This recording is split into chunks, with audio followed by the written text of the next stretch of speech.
All right, good evening, everyone. Having reached the hour of 6:30, I call the April 16th, 2024 Stanislaus County Board of Supervisors meeting to order. If everyone would please join me in the Pledge of Allegiance, followed by the invocation by Stephen Morrow. Pledge allegiance to the flag of the United States of America and to the republic for which it stands, one nation, under God, indivisible, with liberty and justice for all.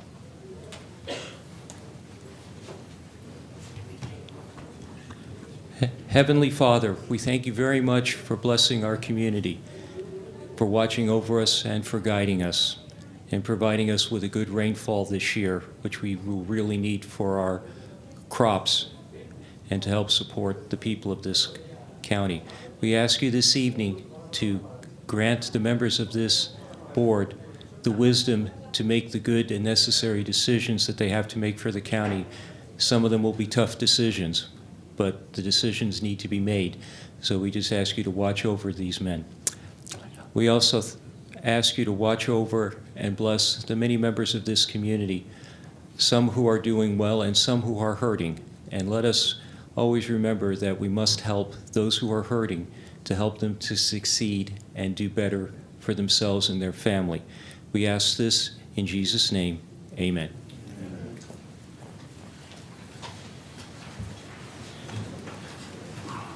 Thank you so much, Stephen. Just for the audience, the pastor didn't show up today. Steve stepped up to the plate and delivered a beautiful address. We really appreciate you, Stephen. Thank you. Thank you.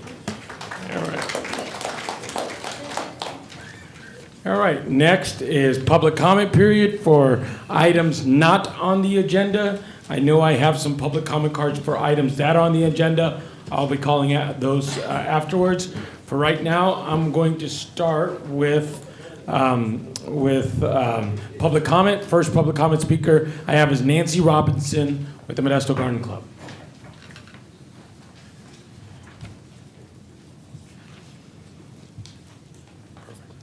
Good evening, Chairman Grewal and members of the board. It's a pleasure to be back before you again. My name is Nancy Robinson, and I'm president of the Modesto Garden Club. We're here tonight to let you know about some upcoming special community events. This is our centennial year, and we are really proud to be a garden club that's been active in the community for 100 years. First of all, and most important, is our spring garden tour, which is coming up this next Saturday. We have a little bit of competition with Earth Day, but it's still going to be a fabulous event. Saturday is just a couple of days away, and we're almost ready. We have 6 beautiful owner-maintained gardens on tour. Tickets are $25 each. Tickets for the tour may be purchased at a number of our local merchants, as well as the Garden Club office and our website. The time of the tour is from 10 a.m. to 4 p.m. We will have a raffinatunity of over 50 items being offered, and tickets for the raffinatunity may be purchased at one of the homes where the raffinatunity is being held. These are some really precious and special gifts that are being offered. At the same home, we'll be serving special refreshments. Some of the refreshments are being donated by local businesses, which we appreciate. The Spring Garden Tour is our largest fundraiser event for the year and enables us to provide scholarships for graduating high school students and junior college students going on to four-year college in fields majoring in gardening, horticulture, landscape design, and other similar areas. We would like our community to support our club and all that we do for the city of Modesto. The committee has been working very hard to make this a spectacular event. As one of the largest garden clubs in the United States, our philanthropic objectives are to help our community with children's programs, therapeutic gardens for seniors, and city beautification. Our entire club of almost 400 members appreciates the Board of Supervisors' support. We will be replanting our downtown pots on May 11th. Another area we maintain is the Eileen Gallo Memorial Clock adjacent to the Center Plaza. The hands on the clock have recently been repainted. The bowls have been planted. The hummus is going down this week, and the team will be working to get the clock itself repaired very soon. It's all a work in progress, and we will be replanting the entire clock. This clock is a real icon for the city of Modesto. After our spring garden tour, our next free community event is our new Centennial Garden dedication and unveiling, and we will be having a ribbon-cutting ceremony that will be facilitated by the Chamber of Commerce on May 16th. The garden is located adjacent to our Memorial Rose Garden on Orangeburg Avenue, next to Roosevelt Neighborhood Park. The ceremony will be held at 10 a.m. on Thursday, May 16th. We're honored to have Mayor Susan Wallen and other dignitaries speaking at this event. One last reminder, our spring garden tour is Saturday, April 20th, this coming Saturday. Please buy your tickets and join us for this fabulous event. Thank you for your attention this evening. Do you have any questions? Thank you. Thank you.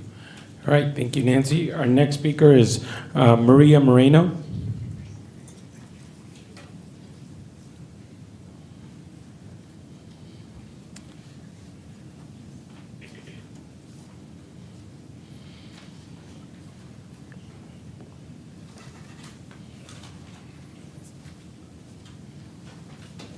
Hello, Good my evening. name is Nemesio Moreno and my wife Maria Moreno. Maria, and I'm here to support her right here.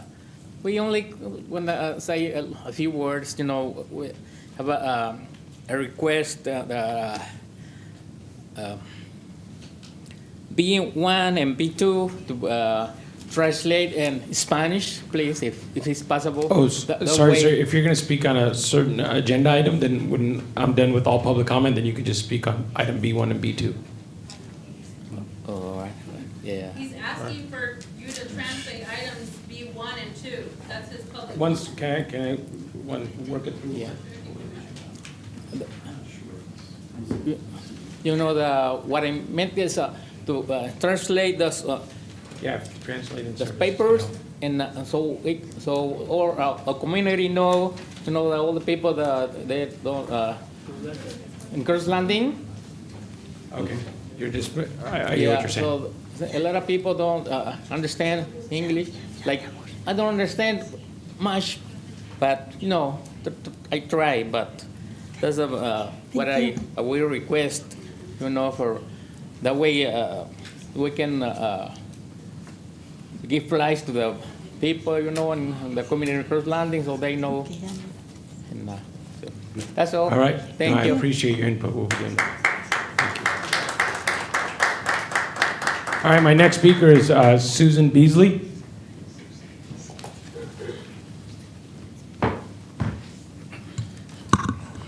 Good evening. Susan Mendieta Beasley, Executive Director of the Parent Resource Center.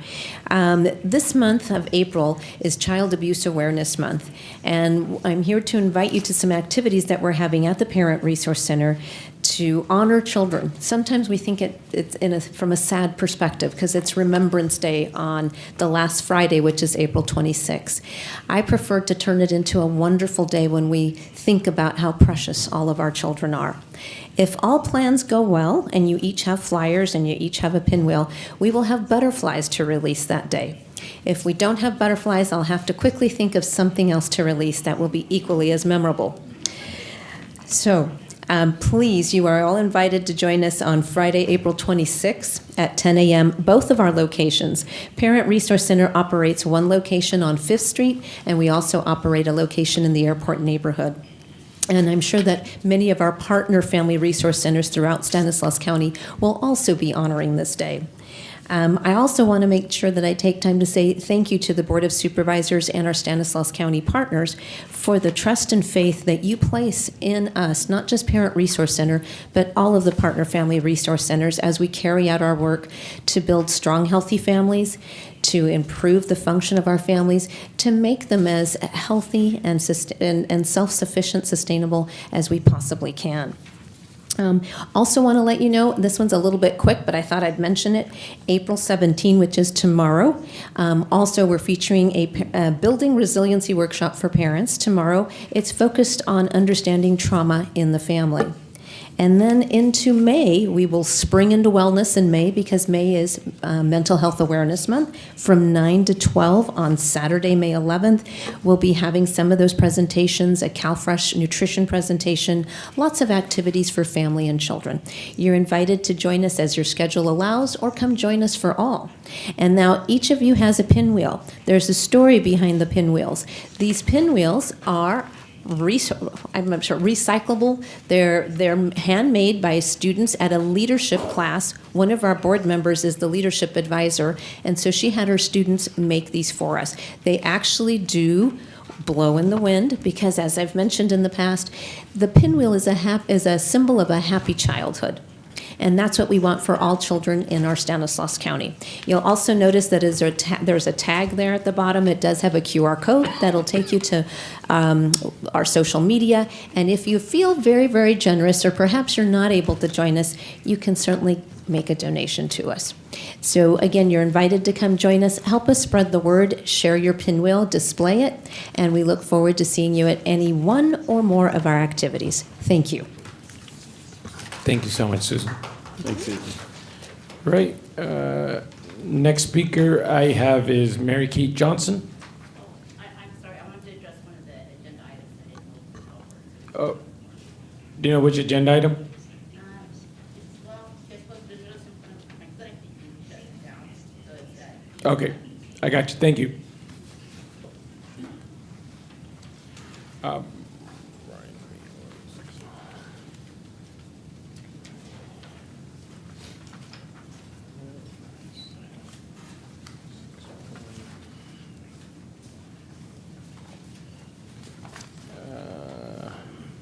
I can't read the first name, last name Moreno.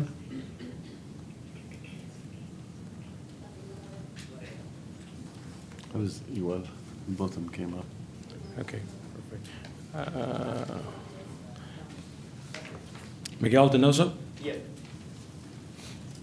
What item, sir? B1, A1? You have one that doesn't have item, and then you have one card that doesn't have an item on it. So I thought that one you'd be speaking on, then you have a card that has item B1 and B2. Yeah, I asked for the A1 for miscellaneous, take out of the agenda. All right. The miscellaneous A1. All right. Okay, I'll just call when the item comes up. All right, seeing no more public comment for any open items, we do have one public comment. I'm going to speak in that one? No. A1?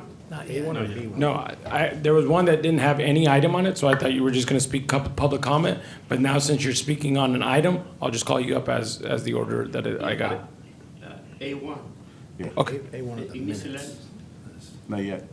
When, not yet. Okay. Yeah. So seeing no other public comments that aren't for specific items, I do want to put in the record that we have a public comment, a written public comment. And proceeding forward, I have Brian Bigelow on item 6.1.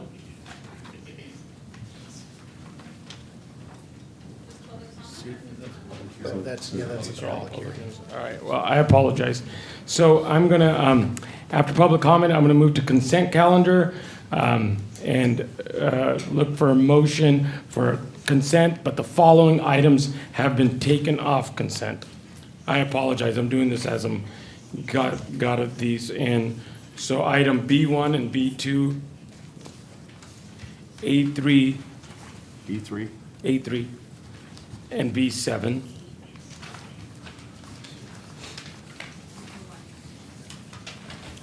All right, so all consent items, And I think I heard Miguel say A1. and item A1. I pulled A2. All right, And B7 and D2. Take your time, sir. Take your time. appreciate the patience. All right, so let me just repeat on items that have been pulled. Item A1, A2, B1, B7, and D2. B2. B2 also, I guess. All right. And I thought I heard someone say A3, I'm sorry. Just All right. A1, A2, A3, B1, B2, B7, and D2. Any other items? All right. So if I can, on the other remaining consent items, there's no issues if I can get them. I'll go ahead and make a motion to approve all consent items with the exceptions of the items you just listed. All right. Do I have a second? Second. All in favor? Aye. Aye. All right. How to begin? Item A1. Miguel Donoso.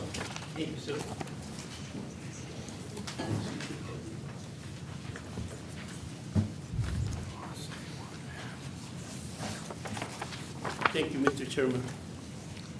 Members of the board, I pulled the B1 because under the name that you're going to name, Mr. David White, member of the,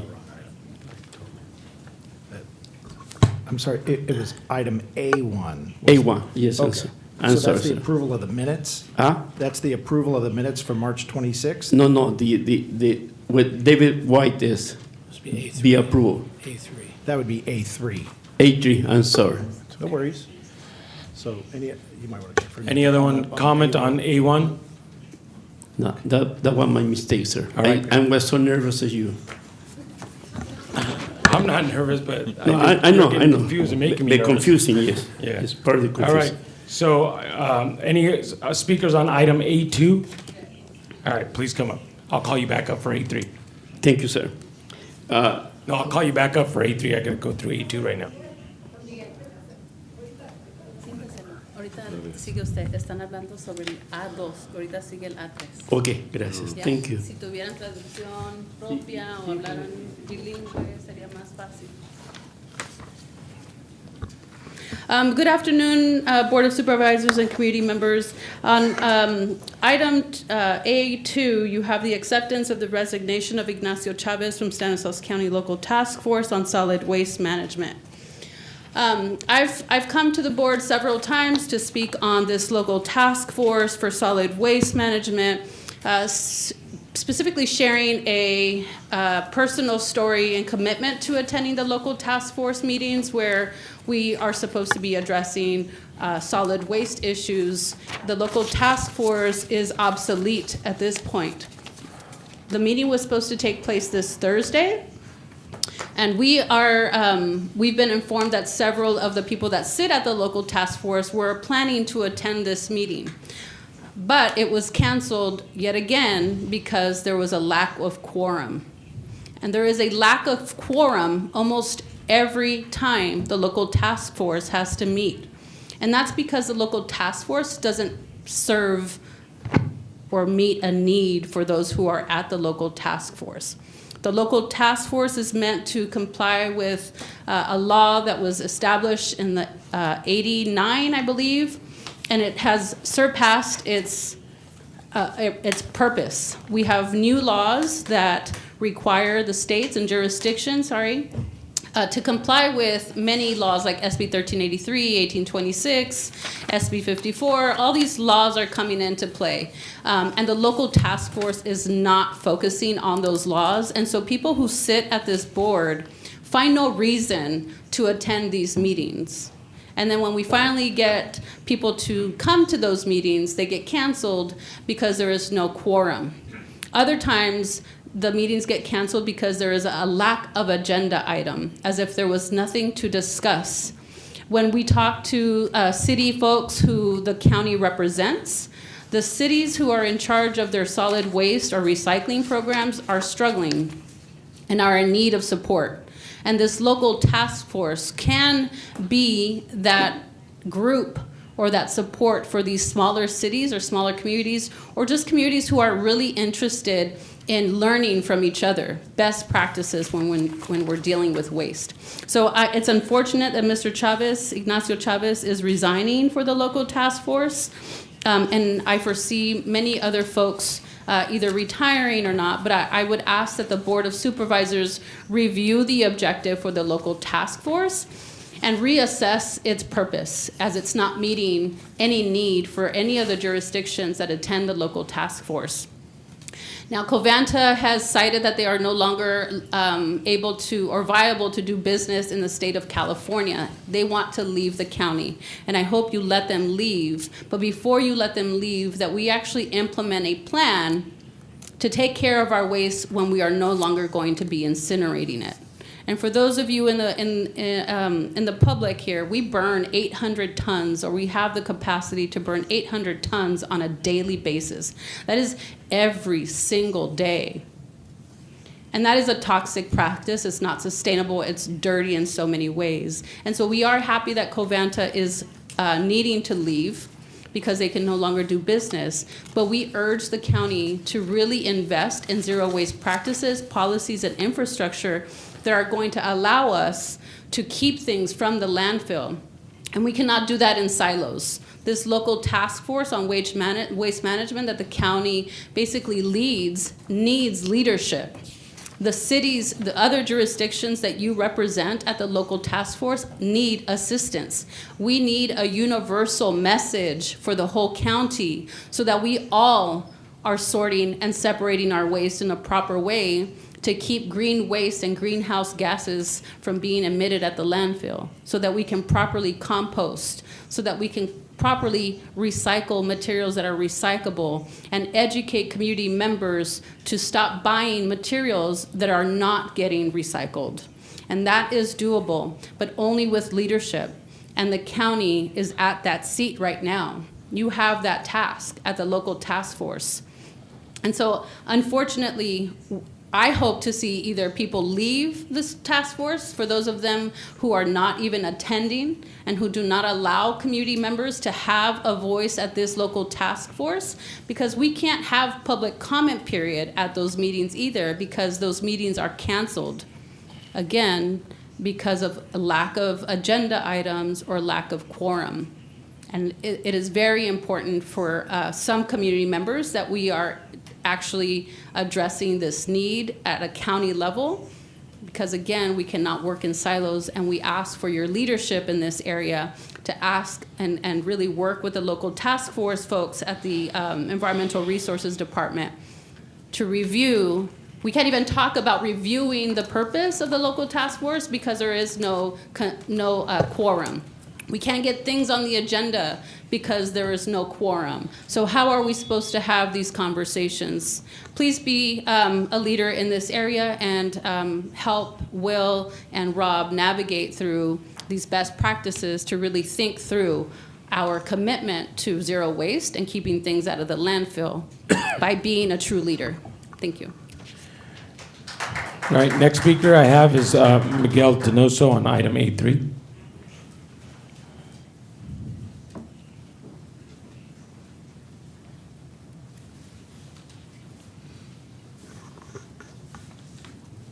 Thank you, Mr. Chairman and board members. My issue is the Mr. David White. He's not supposed to be appointed to this committee. This Crow Landing Industrial Business Park and Engagement in Infrastructure District Finance Authority Board. And the reason is, Mr. Chairman, because he's in conflict of interest. And the same as you, Mr. Chairman. You are board directors of the Opportunity Stanislaus. So you are in conflict of interest right now, Mr. Chairman, because you are a member of the board directors of the Stanislaus Opportunity. And at the same time, you're going to approve these men. They're going to receive funding for the part of to do the investigation of the financing of the District Public Financing Advisory Board. So it's an appointment. So you are in conflict of interest, Mr. Chairman, not only because you are, plus you are a member of the Economic Development Action Committee. In the same time, Mr. David White is a member of that, so it's another conflict of interest. You can see you not only the conflict of interest, but at the same time, under the mandate of the board supervisor, conflict of interest, you are in conflict of interest. At the same time, on the one of the pages is the conflict of interest under 14 rule conflict of interest, you are in conflict of interest because you are a member of the EDA advisory committee. So that put you in conflict of interest. So I don't know, you're going to be under the advice of the county council to refuse yourself right now to appoint Mr. David White, or you're going to sit in there and say yes. But I'll advise you, we talking right now with the CLA to start to investigate what is the conflict of interest in different committees and commissions of the board of supervisors, and how the conflict of interest is not being placed in any items in the agenda, even in the office of the Economic Development Advisory Committee. In the first in the agenda say supposed to put the conflict of interest in each member, and each time that I go to the meeting, nobody say I have conflict of interest, like David White, like Mr. Russell. They have more than 12 years there. And then you have the mayor of the city of Modesto. She's sitting there. And at the same time, she said in the opportunity, Stanislaus, she said in the board, is like you. So there's a lot of conflict of interest, Mr. Chairman. And I don't know, when it's coming to the approval of this man, you're going to refuse yourself, or you're going to say yes. So the issue, Mr. Chairman, is that we are working tomorrow. We're going to meet with the CLA to see how really the idea of the conflict of interest in the county is being placed, especially when you sign this 700 form. They say you in conflict of interest or no, or you receiving money or gift, or you supporting somebody in the board like Mr. David White. He have a lot of contract with the county. And at the same time, with the ARPA funds, never what the interpretation of the limited English proficiency. So the issue, Mr. Chairman, is are you going to agree or disagree? And I hope that the county council start reading and be careful what he's saying, because I think really the conflict of interest is there. And many times I bring that issue, and you and the county council, Mr. Hayes, pretend they not heard me. But now this time we're going to ask for legal advice from the CLA office, and to bring the case mostly, and to see how the violation that you guys committed all the time. Thank you, Mr. Chairman. All right. Next item that I have discussion on is, Excuse me, I have a comment. when your name will be called, then I can call you back up. Right now, I'm On going. A3? I'm not. You're pulling on A3. Yeah. Come on up. I would like, I am concerned about what Mr. Donoso just shared. It seems like David White and other familiar names keep getting thrown in the mix for all of these economic development plans. And it does seem like you guys are just passing the baton to each other, and it's the same people who make decisions on a lot of these economic plans. Stanislaus 2030 are also led by David White and the same crew of folks who seem to be in the same mixes of meetings, and are basically just sharing money around, and that's what it looks like. I don't know if that is exactly what is happening, but that is what it looks like. Could somebody explain the conflict of interest that Mr. Donoso has expressed at this public comment period time? And then also if, let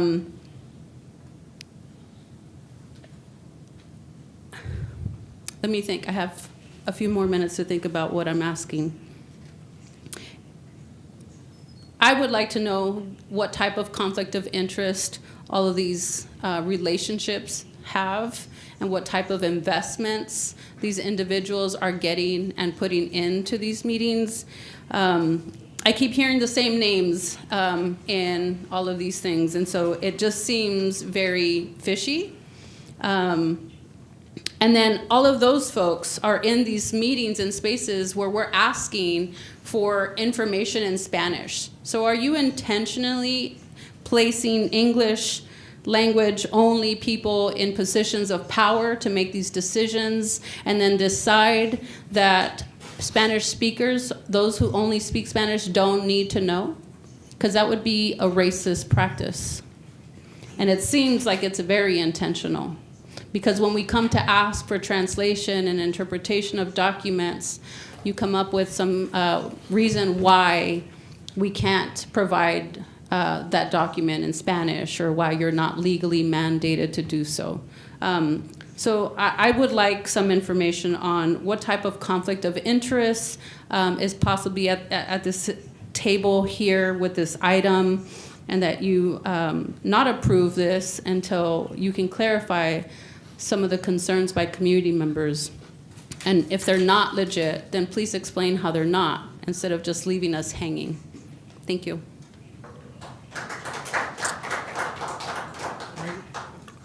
Next speaker, is there any more speakers on item A3? All right, next item is item B1. I have Miguel Donoso.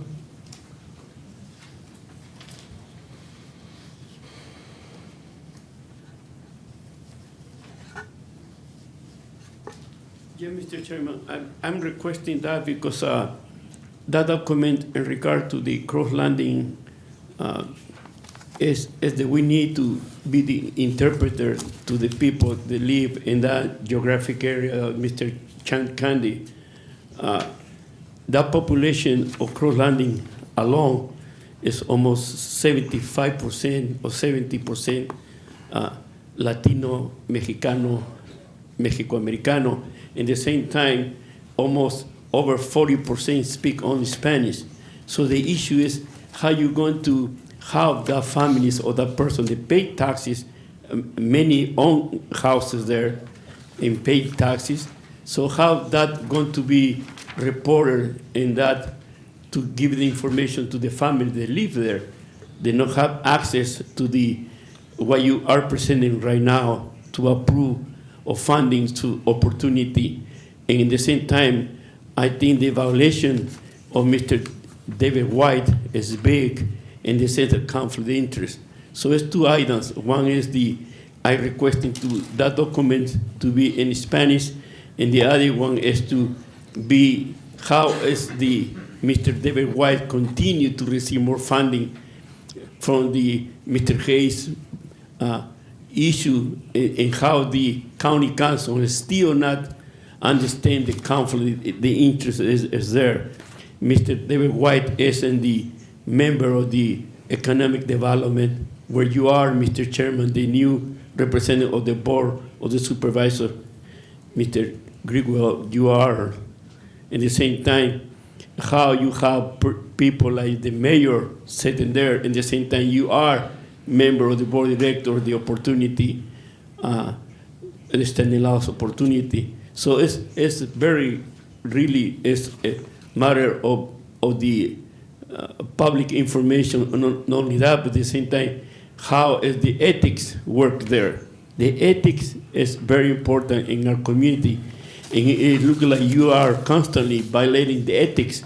Not only that, but the conflict of interest under the board of supervisors in the administration of the economic development that I give it to you. So thank you, Mr. Chairman.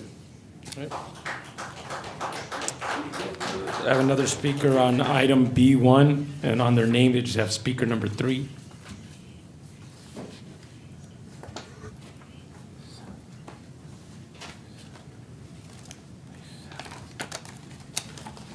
I too would also like to request a copy of those information related to this item in Spanish. Thank you. Thank you. Next item on speaker number B1 is Gustavo Ponce.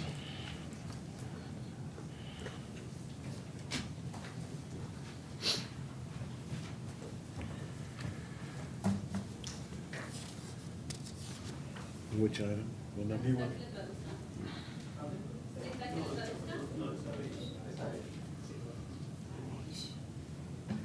Good afternoon to all. Yeah, my name is Gustavo Ponce, and I'm a resident of Cross Landing also. I've been living in there almost for 35 years. I have a couple of properties. And in those years, I never heard of anything, of any information, of any activities. And like Miguel was talking, high percentage of the people is Spanish-speaking people.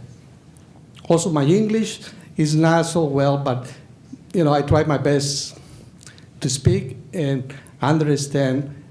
But I really also agree that we need some all of that information of everything that is going on to be translated in Spanish, because I think it's a very high necessity of people and to really know what's going on. And also, if we pay taxes, I think we have the right to be knowing any project that are going on. And something that I like to do is to get involved a little bit more. Thank you. All right, next speaker on item B1 is Deanna Ponce.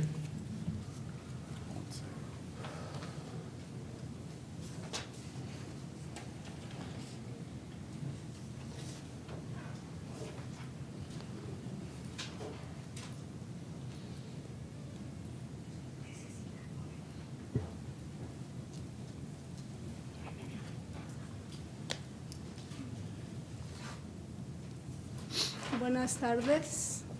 Para mí es un honor estar aquí delante de ustedes. Good afternoon. For me, it's an honor to be here with you. También yo vengo del pueblo de Cross Landing. I'm also from Cross Landing. Y tengo ahí 30 años viviendo. I've been living there for 30 years. Como estaba diciendo el señor Gustavo, and no ha as habido Gustavo said, ningún cambio en esa ciudad. There hasn't been Desde any hace changes 30 in that años. city. In 30 Hemos years. tenido problemas con el agua. We've had problems with water. La tubería del agua potable.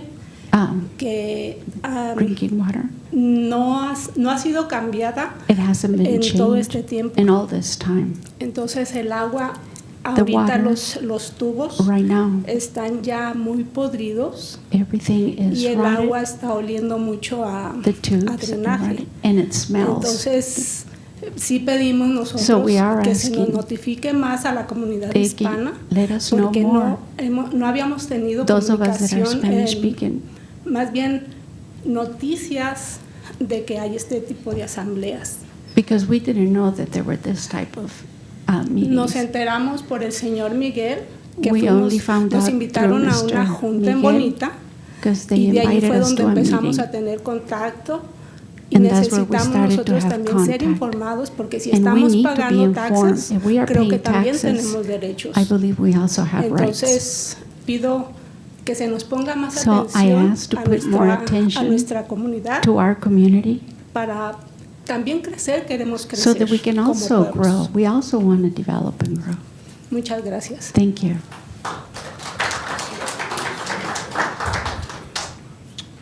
All right, next speaker I have on item B1 is Martha Villasor.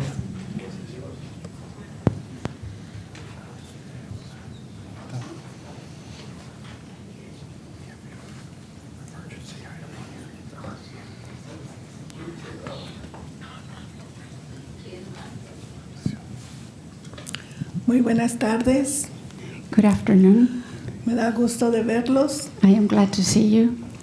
Y yo también quiero pedir que por favor pongan todos los And I also want to ask that que pongan todo en español, you translate everything to Spanish.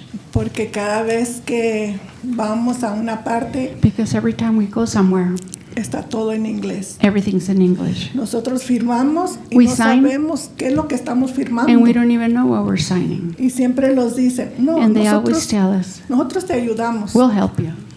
Pero la mera verdad, But the reality is, no sabemos qué estamos firmando. we don't know what we're Los signing. metemos en un programa. And we can get into a problem.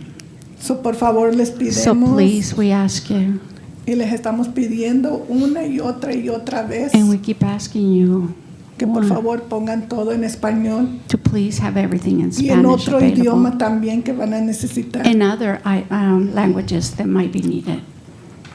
Y también quería pedir, ¿cómo vamos a votar por ustedes And I also wanted to ask, how are we going to vote for you si no lo tienen en español? if you don't have it in Spanish? ¿O eso sí lo van a tener en español? Or is that you're going to have that in the Spanish? Gracias. Thank you. That's all the speaker cards I have for item B1. Anybody else want to speak on item B1? Yeah, I have a question, and I hope we can get an answer. There, B1 says is the approval of the First Amendment to the Agreement for American Rescue Plan Act services with Stanislaus Business Alliance, doing business as Opportunity Stanislaus for the bioindustrial manufacturing strategy and related actions. Is there a document that the community can read on what you are approving? Because even this doesn't really make sense, and I don't understand what that is. And there were no attachments or copies of this agenda item. And so we are blind on this issue.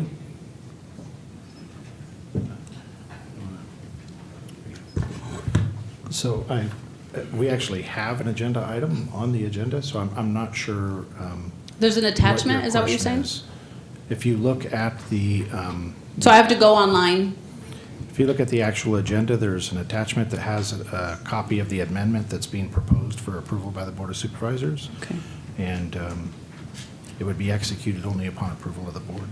Thank you. It didn't make sense here, and when I came to the meeting, this was the first time I saw the agenda, so there wasn't any extra copies, so I wasn't sure what the approval is that you are approving here. If you don't mind bringing this agenda back up so I can have some time to review this and then make a comment, that would be greatly appreciated. Right, any other comments on item B1? Seeing none, on item B2, I have Miguel Donoso.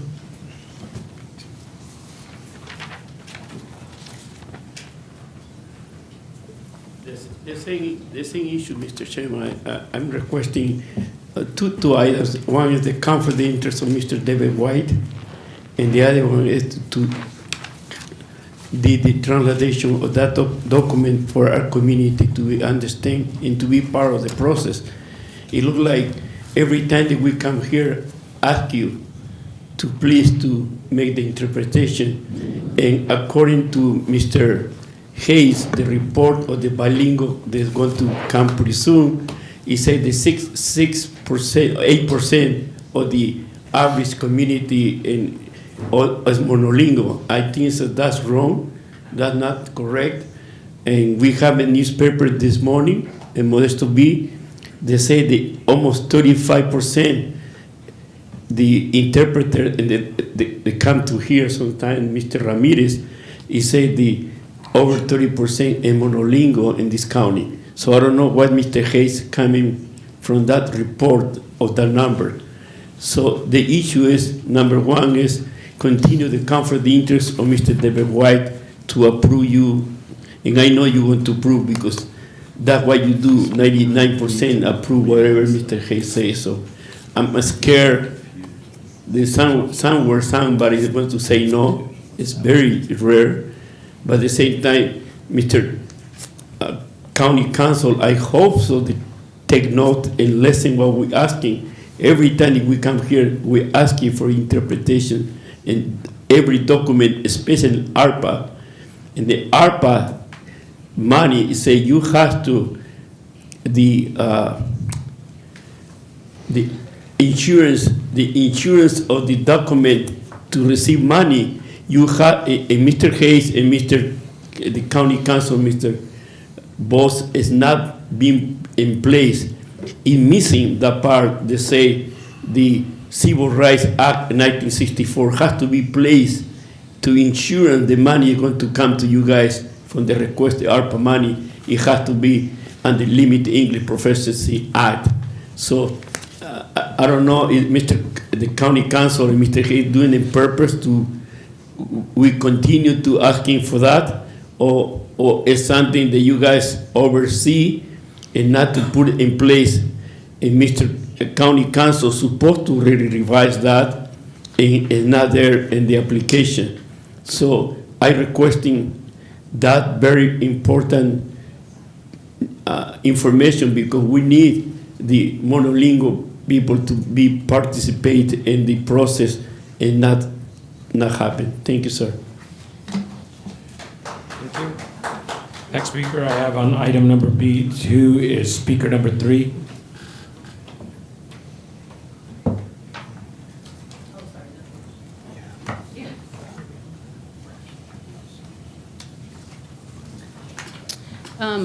I skimmed through the attached documents after asking Madam Clerk for a copy of the attachments here, and both item B1 and B2 are extending funds to what has already been allocated. On B1, you have Beam Bioeconomy, Bioeconomy, Agriculture, Manufacturing, Circular funds to increase the budget by 110 with a new not to exceed amount of $760,000. That's a substantial increase. And then the other item, the amount, increasing the amount from $60,000 with a new not to exceed amount of $320,000. That's a substantial amount of increases using ARPA funds. Now, you just heard from the community, from a couple of residents in Crow's Landing that live in Crow's Landing. When we had that town hall meeting in Crow's Landing, they talked about their pipes bursting multiple times in a week, and that these people have to actually make these repairs with their own budget. But here you are giving hundreds of thousands of dollars because you can't find those monies when we need them. And then you refuse to actually allocate resources to translate documents that are critical. They're not just for fun. These documents are critical for the Spanish-speaking community like those in Crow's Landing. So let me tell you a little bit about this, the statistics about people of color in our communities. At an increased risk for serious, people of color are at an increased risk for serious illness if they contract COVID-19 due to higher rates of underlying health conditions such as diabetes, asthma, hypertension, and obesity compared to whites. And yes, I am talking about COVID rates and data. People of color are more likely to be uninsured and to lack a usual source of care, which is an impediment to accessing COVID-19 testing and treatment services. People of color are more likely to work in the services industry, such as restaurants, retail, and hospitality, that are particularly at risk for loss of income during the pandemic, and are more likely to live in housing situations such as multi-generational family or low income and public housing that make it difficult to social distance or self-isolate, and often are working in the jobs that are not amenable to teleworking and use public transportation that puts them at risk for exposure to COVID-19. We know that people of color struggle the most when situations of climate change, pandemics, and things that really affect all of us, but disproportionately affect the Latino community in this area, in the whole Central Valley. And so when we see, what are community members like those who are here from Crow's Landing supposed to take away when they see you increasing funds to bio-circular industry that does not even exist at the moment, but you're spending millions of dollars for the infrastructure at the Crow's Landing Business Industrial Park when people's pipes are busting more than once a week and have to spend their own money? That is discrimination. That looks intentional, and it does not feel good. And that's what we've been asking for, just a little bit of equity, to please provide critical documents and critical information for people who do not speak English. And the majority of those who do not speak English in this community or in this county are the Spanish speakers. I'm not saying don't translate it into other languages, but primarily those that are suffering the most in your county, the people that you all represent, are the Latinos, are the Spanish only. And yes, some of us speak English, maybe not so well, and some better than others. But Spanish translation for critical documents is really important.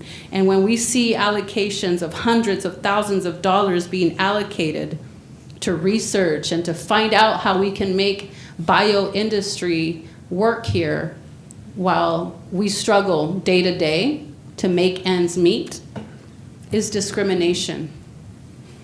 And we claim it's intentional.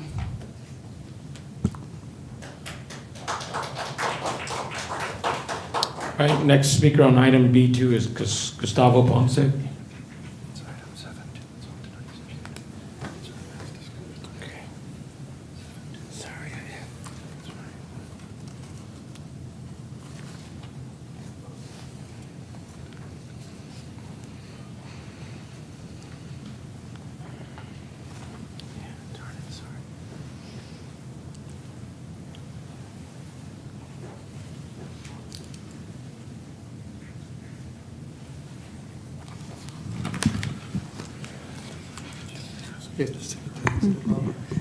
Bueno, una vez más, quisiera compartir Once again, I would like to share los mismos concernimientos que hay en ese pueblo. the same concerns there are in that town. A mí me tocó la experiencia I de had the que experience.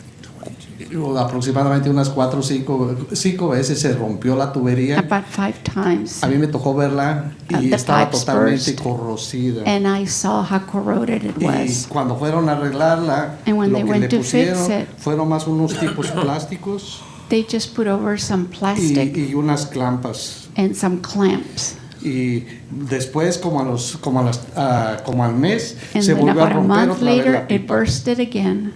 Y yo the le pregunté pipe. a Ignacio, le dije, Ignacio, ¿y por cómo la estás reparando si esa pipa no sirve para nada? And I asked him, why are you repairing it? It's no good.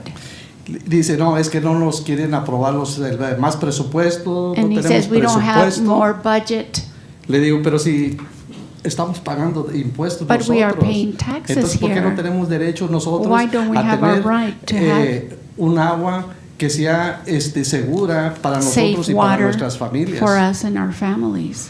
Y igualmente también en el pueblo no tenemos At the same drenaje. time, we don't have drains. Y in tengo the town. entendido que And I understand. en el proyecto que tienen aquí hablando de compadres, bueno, del parque industrial When you're de talking Cross about Landing, the industrial park in Crow's Landing, que también nos incluyeran you should include para us lo del drenaje. in what has to do with the drains. Y bueno, eso es todo lo que quería compartir. That's Yo what I wanted no to conozco share. mucho de todo esto. I don't Lo que know sí a lot tengo es el about this, corazón but I y el do have a deseo heart and de a que wish haya un poco más de to conciencia have more a las conscience necesidades de nuestra comunidad. to the needs of our community. Muchas gracias. Thank you.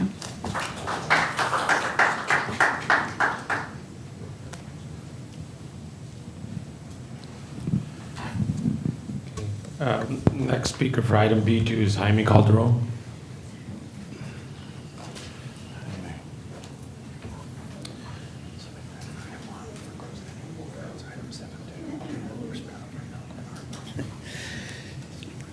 Buenas tardes. Good afternoon.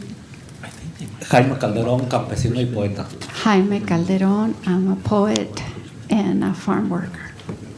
Antes de entrar al tema, voy a hacer un comentario. I'm going to make a comment before going into the topic.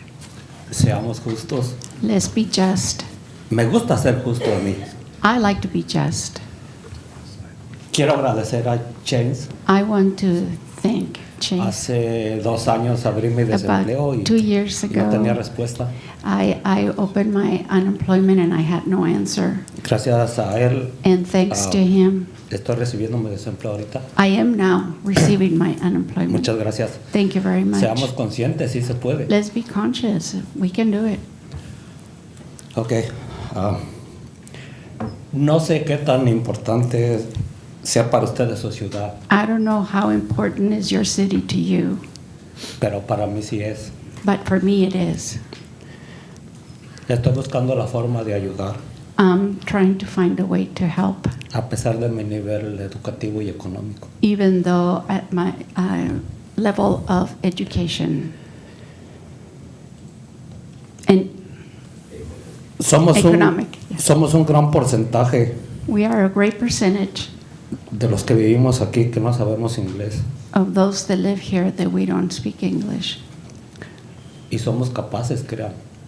And we are able, Somos muy capaces, very able, pero nos falta tiempo para estudiar but we need time to study porque necesitamos 2 o 3 trabajos because we need 2 or 3 jobs para cubrir nuestras necesidades básicas. to be able to cover our basic needs. El punto es, The point is, por Dios, ya my estamos God, juntos, we're together. ya estamos juntos. We are together. Trabajemos juntos, Let's work together. trabajemos juntos. Let's work Todos together. podemos, pero trabajemos We all juntos. can. Let's work together. Por eso la importancia That's why de la información en nuestro idioma the importance of the information in our language y en todos los idiomas de los que vivimos aquí. and all the other languages of those people that we live here. Muchas gracias. Thank you. All right, my next speaker on item B2 is Diana Ponce. You don't need to. All right, thank you. Martha Villasor, item B2.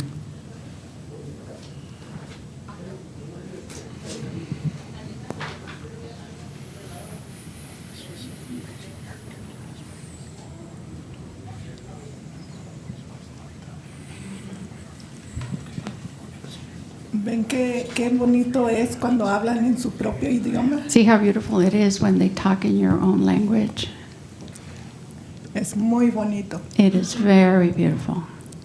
So, por eso les pidemos That's why we keep asking que lo pongan todo en to español please translate into para que puedan Spanish ayudarnos. so that you can help us. Porque si ustedes no los ayudan, Because if you don't help us, nosotros no podemos ayudarlos a ustedes tampoco. we cannot help you either. Yo quisiera que ustedes me contestaran I would like for you to answer y me. por qué no lo pueden poner en español. Why can't you translate into Spanish? ¿Por qué está tan difícil? Is it that difficult? ¿Nadie? Anybody? Please? One? At least? It's not that difficult. No es tan difícil porque It is todos, not that difficult. muchas personas saben, los que están trabajando aquí A lot of saben people know. The hablar ones en working español. here, they know. They Les speak están Spanish. pagando. They are being paid. A mí no me están pagando, Nobody's paying me, pero quisiera que ustedes me ayudaran. but I would like Que you los to help ayudaran a la me comunidad, to help the porque community. Hay mucha comunidad que trabajan en el field. There's a lot of people in the community that work in the fields. ¿Qué vamos a hacer? What are we going to do? ¿En qué los pueden ayudar ustedes que de How veras los can you ayuden? help them? Really help them? Porque aquí estamos en el airecito, bien Because a here gusto. we are with the air conditioner, Allá feeling la really gente good. mexicana está en el But field the people trabajando out con in the el sol, fields are working with the lloviendo, sun or the rain. y no es justo, It's not just. porque ellos están pagando taxas Because they're igual que also ustedes. paying taxes just like you. Están pagando biles igual que ustedes. They have to pay the bills just like you. Tóquense su corazón, So touch your heart un poquito. just a little. No les pidemos mucho. We're not asking much. ¿Nadie me va a contestar? Nobody's going to answer? No. A la una, No?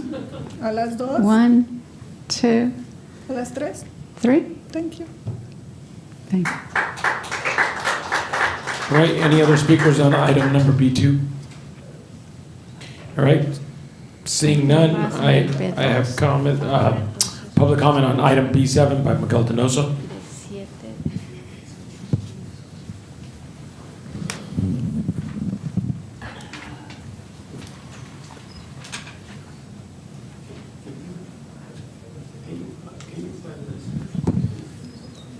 pages for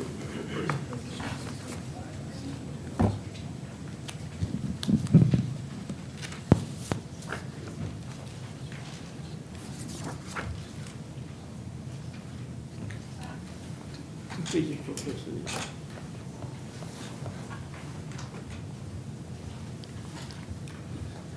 Mr. Chairman,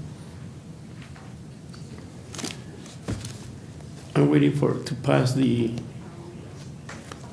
mandate for the federal government in regard to bilingual in the Civil Rights Act 1964 and how the county continued to violate the interpretation. In this report, it looked very good, very, very well done. Mr. Hayes, you whoever helped you, did a good job in pretend the CDES is not part of the process. The report of the comprehensive economic development is a tool, because without report, you cannot ask or receive funds from the Office of the Economic Development Agency in Seattle. That means when you accept that report that was prepared by Mr. David White, again, he received a good money, and his conflict of interest again, but you not say nothing, so I'm going to continue to enforce that issue. And the point, Mr. Chairman, is on the mandate of the insurance, it says that you have to report the Civil Rights Act 1964 to be in the 2 languages. It's specifically with the English proficiency. And you're not doing that. And this report says this, the county have 8% monolingual. And to me, according to the newspaper this morning, it says it's 30%, according to the interpreter of the court interpreter, Mr. Rodriguez. It point out that it's more than 30%, the monolingual families, specific in the area like Mr. Candid, is almost 70% population Mexican American Latinos, and that number I bet is close to 35% monolingual. And then in the issue of Mr. Vito Chesa, I'm assuming it's over 40%, and you, Mr. Grigor, in your area is over 30 to 45%, and the same Mr. Widrow. So all you guys represent more than 30% the Spanish-speaking population. At the same time, the monolingual only say the whole county is 8%, and I cannot believe that that's the number. So I dispute the number that is put in here in the report. And I think, Mr. Chairman, is on the mandate of the insurance. It says that every contract that you do, you have to report the monolingual, bilingual executive order 13166, limiting English proficiency. At the same time, you refuse to accept the Demily Alatorre Bilingual Service Act in regard to receive money from the state. Mr. Chairman, this document did not want to be, the Mr. Hayes refused, with support of the county council, refused to do it in Spanish. And yet that document is so important for the counties and city receive the fund from the economic development when you apply, and you receive a lot of money from the economic development. And yet this document cannot be, even if that agency don't receive federal money from the Economic Development Advisory Council, we pay taxes. So it not being through the federal funding, we pay taxes. In this county, the Mexican American Latino pay taxes. So like Mr. Whitro say, can we accommodate something? And Mr. Hayes refused to accommodate us. So I think it's a matter or sensitive and be more honest if you're going to serve the community or not, and you're refusing to serve us. And the only person that come out was Mr. Chan Candid, when he said, show me the report, and you do that report. And to me, it's very biased. This report is very biased. So to me, it's not a good report, Mr. Candid. And I hope so that you continue asking to the Board of Supervisors, Mr. Hayes, to be more honest. Why would the County Council refuse to accept the Civil Rights Act? And we already going to talk to the agency of CRLA to start demanding more legal demanding. Thank you, sir. Right, next speaker I have on item P7 is speaker number 1.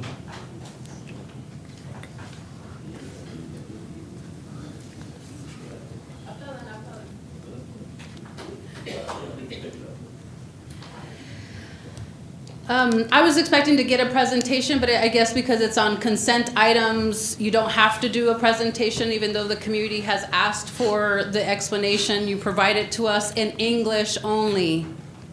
What a dilemma.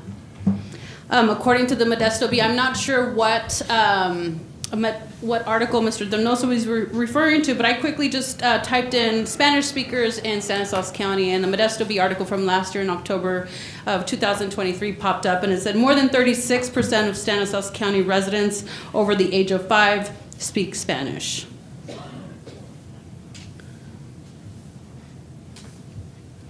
According to a district map approved by the County Board of Supervisors,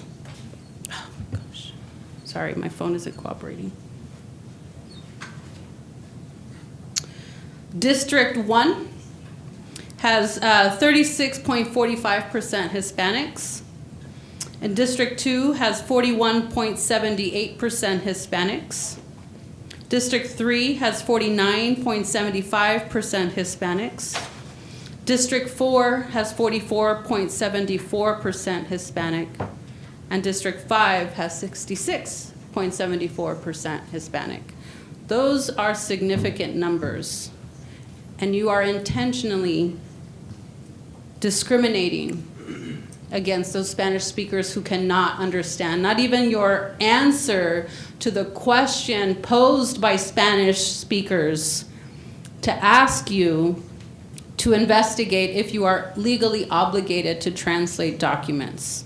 Now, I think the report is specifically speaking about the EDAC document, the Economic Development document that we came to the board to speak on, but that is not our intent. That was not our intent. We wanted you to investigate your obligation in general as a jurisdiction who receives federal funding, period, for any critical document. This report is lacking information. So yes, maybe you are right, and the numbers are disputed on your report. But what is your obligation to the community as people who vote for you, people who live in your jurisdiction? What is your obligation to us? If we are not informed, then we cannot give you our opinion. We cannot participate. That is not meaningful participation. We have to come up with a policy that will bring equitable practice to the county. We can't just necessarily say, oh, the federal government, we don't meet the threshold. We're not obligated by law. But you have an obligation to the people that you serve, and you are leaving them out. A lot of people want to know about your housing plan and how that's going to affect them. A lot of people want to know the economic development plan so that we know what the future looks like for our children. But we don't know any of that if we don't speak or read in English, or if our English is limited. So what obligation do you have to the communities that you serve if you don't have a legal obligation to translate documents? Now, this side of the room is vocal, and we intentionally came to speak on this issue.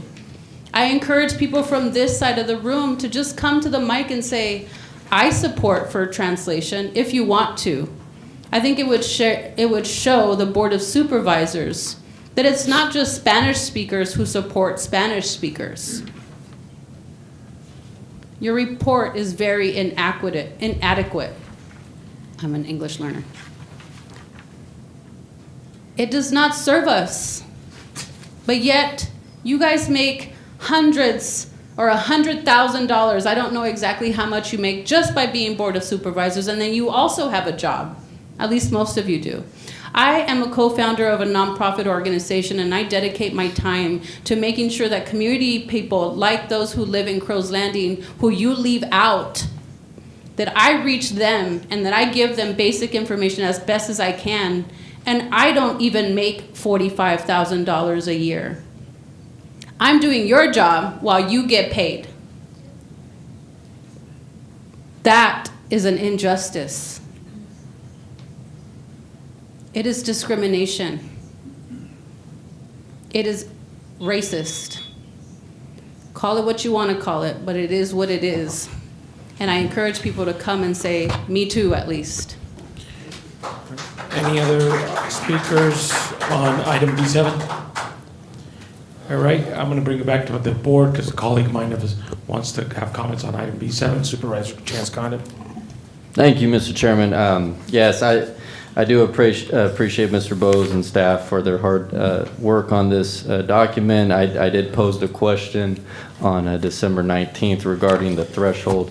And just to clarify, was the threshold that is in the executive order, is that 5% of monolithic speakers within the community? Is that the 5% is what I read as far as the population? I believe that's correct, yes. Okay, all right. I just wanted to confirm. So in that executive order, it would pretty much mandate the 5% regarding federal funding. That's when it would pretty much kick in, that we would have to translate or so. It's much more complicated than that. Oh, yeah, I got the convolution in the document, but in simplistic terms, that's kind of how I read it. That's how I interpreted the executive order. That's kind of how I determined the 5% was kind of that magic number, if you will. But I know that there is for interpretation, for debate in some aspects. But it does say approximately 8% of our households in Stanislaus County are considered limited English-speaking households, with 6% being from Spanish-speaking households. So just in regards to the simplistic terms, we are above the threshold, in a sense, in regards to the executive order. That's how I would interpret it. I think that's how some could make a legal argument. And therefore, I would support that in regards to, especially in regards to anything considering federal funding, that we would be very cautious and also considerate in making sure that we are interpreting for those 6% and 8% of those households in the county. And I would support that measure moving forward. I think with where we are at in technology, and especially with AI, and you see how all these Google Translate, I think there's a way for us to get to that point in being more accessible. And not just for Spanish speakers. There might be another population or our group within our county demographics that may eclipse that 5% mark, that would therefore inherit a trigger where we would have to provide interpretations.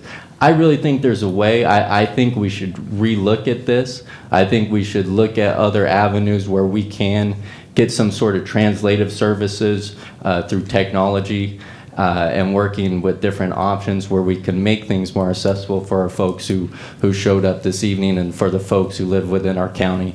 I think we should always strive for that, and I know you gentlemen, that's where your hearts are at. But for the folks who came here tonight, I do appreciate you coming. We like when you come. We appreciate your words, and we want you here. We want you a part of the conversation. We want everybody a part of the conversation. I believe in having a seat at the table for everyone. So again, thank you for your words tonight. But that would be my plea to the county staff and to my colleagues, that we don't let this issue die, that we continue this conversation. Again, if you look at just the simplest forms of these numbers, We're at 6% solely monolithic Spanish-speaking households within Stanislaus County, and we're at 8% of partially speaking. Again, if you're going just on the simplest terms, how I read it, how I interpret it, is that 5% is the trigger from the federal government. So in those terms, I think we should strongly consider how we move forward, how there is a pathway forward. So thank you. Taking it back up to public, I have a public comment card for item D2 by speaker number 1.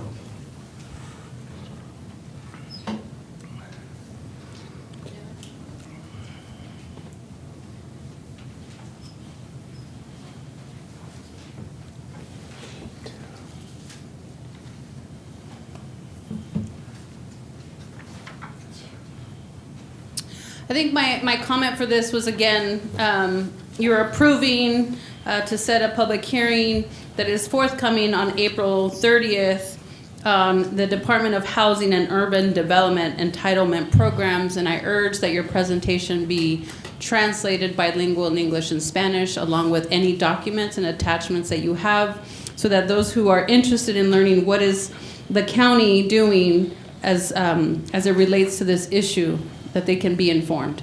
Thank you. Right. Any other public comments on item D2?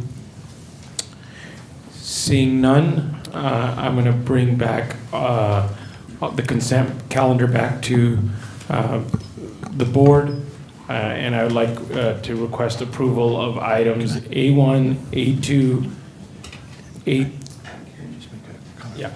Prior to taking the action, County CEO Hayes has a comment to make. Yeah, thank you very much, Chairman. I did recognize that there were multiple comments regarding water systems, particularly in the Crow's Landing area. And I wanted to make sure that for those of you in the audience or watching us at home this evening, we do have an item on for discussion tonight on this very topic. It's item 7.2. And on item 7.2, we are asking the board to declare an emergency to help us quickly make some support changes and improvements to the Crow's Landing Community Services District wells.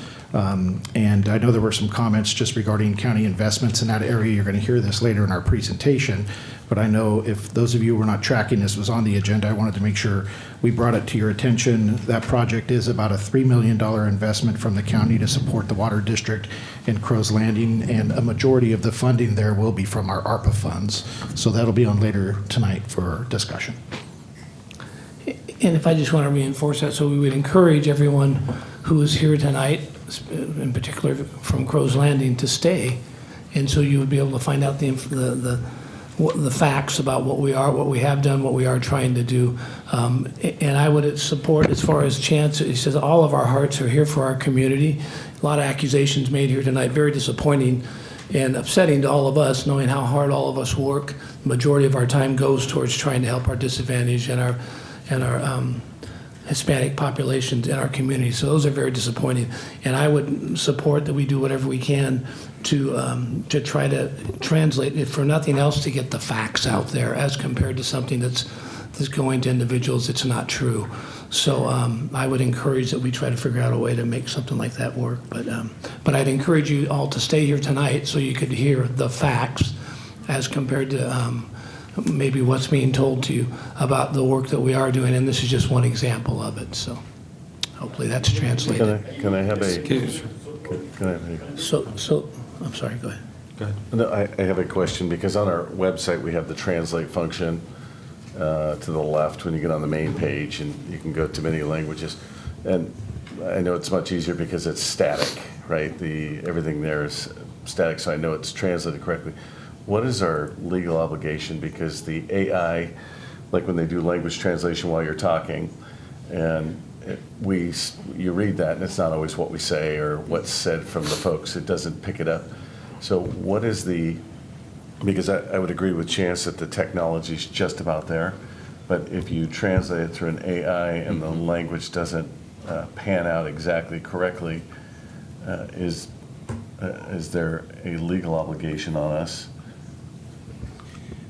Again, that's a very complicated question and that's a part of the complicated complicated. answer. Yeah, I think the quick answer is that if we provide it, we need to disclaim that if there's any mistakes in that translation, that it's not intentional, and not to really rely on that translation, because AI and other machine translations are fallible, right? They are fallible. And I would add that in our report before the board tonight, we did lay out a very extensive analysis that answers these questions because they are complicated to answer. And in that, we did acknowledge this is something we continue to work on. We're looking for technological solutions. And I would also acknowledge that none of these options are perfect in terms of their 100% representation of translated conversations or documents and so forth. We've had professionally paid translators here, and we've had criticism that they didn't translate things correctly. So whether it's a technological solution or a human-based solution, there will likely be challenges with different interpretations of what's trying to be communicated and what's being communicated into other languages and so forth. So we acknowledge that, and we just want to try to do our best to get the best option we can for our community, given the resources we have.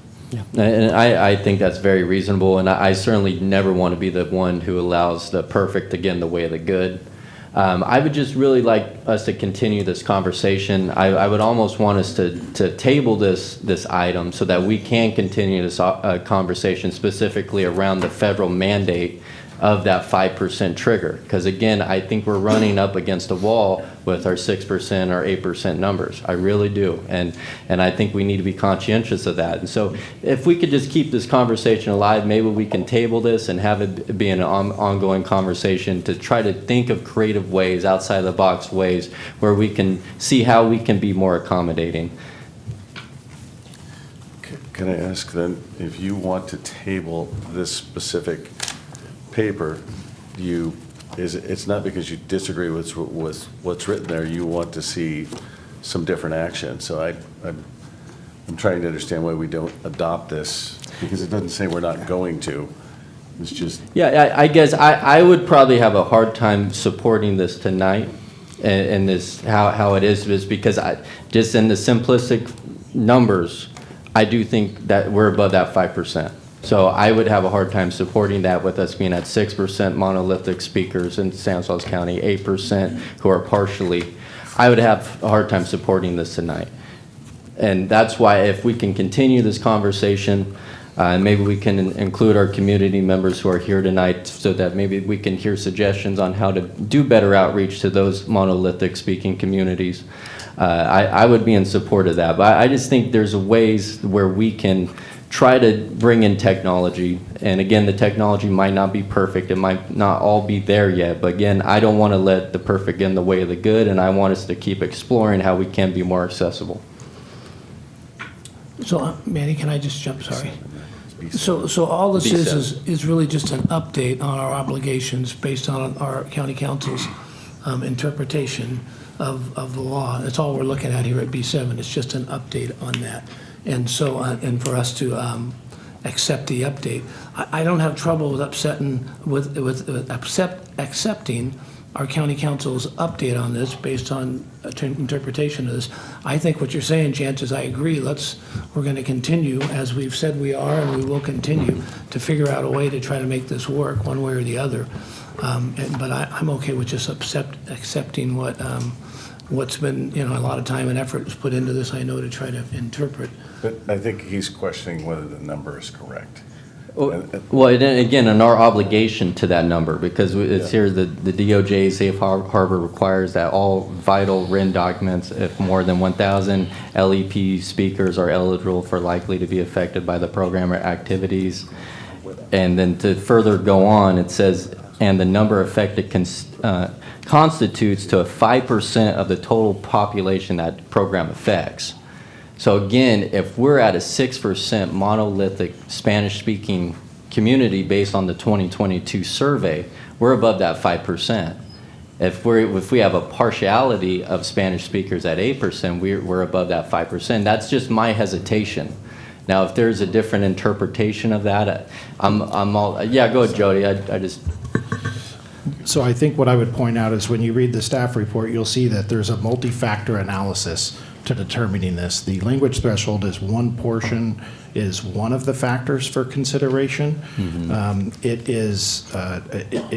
There is a lot of gray area that goes into what the federal government and even state government has laid out.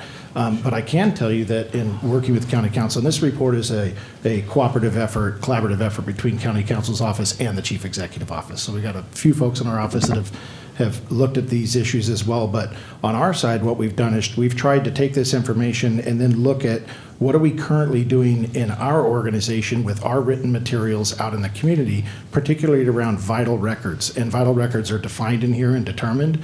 And we have determined that we are in complete compliance with all vital records and the need to translate them.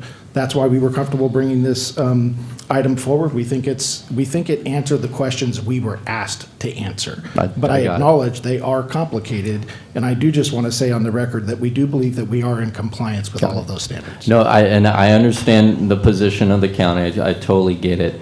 My just hesitation and just being cautious is going just based on the federal executive order with a 5% trigger, saying that anything that we receive regarding federal funding has to be translated if you're above that 5% threshold. Again, the numbers were 6% and 8%. So that's just my hesitation. And again, I would just have a hard time supporting that tonight, but I would like to see this conversation continued. And again, I think there's creative avenues, creative ways where we can incorporate technology or working with our community members and trying to be more accessible for that 6% and 8% of the population in Stanislaus County.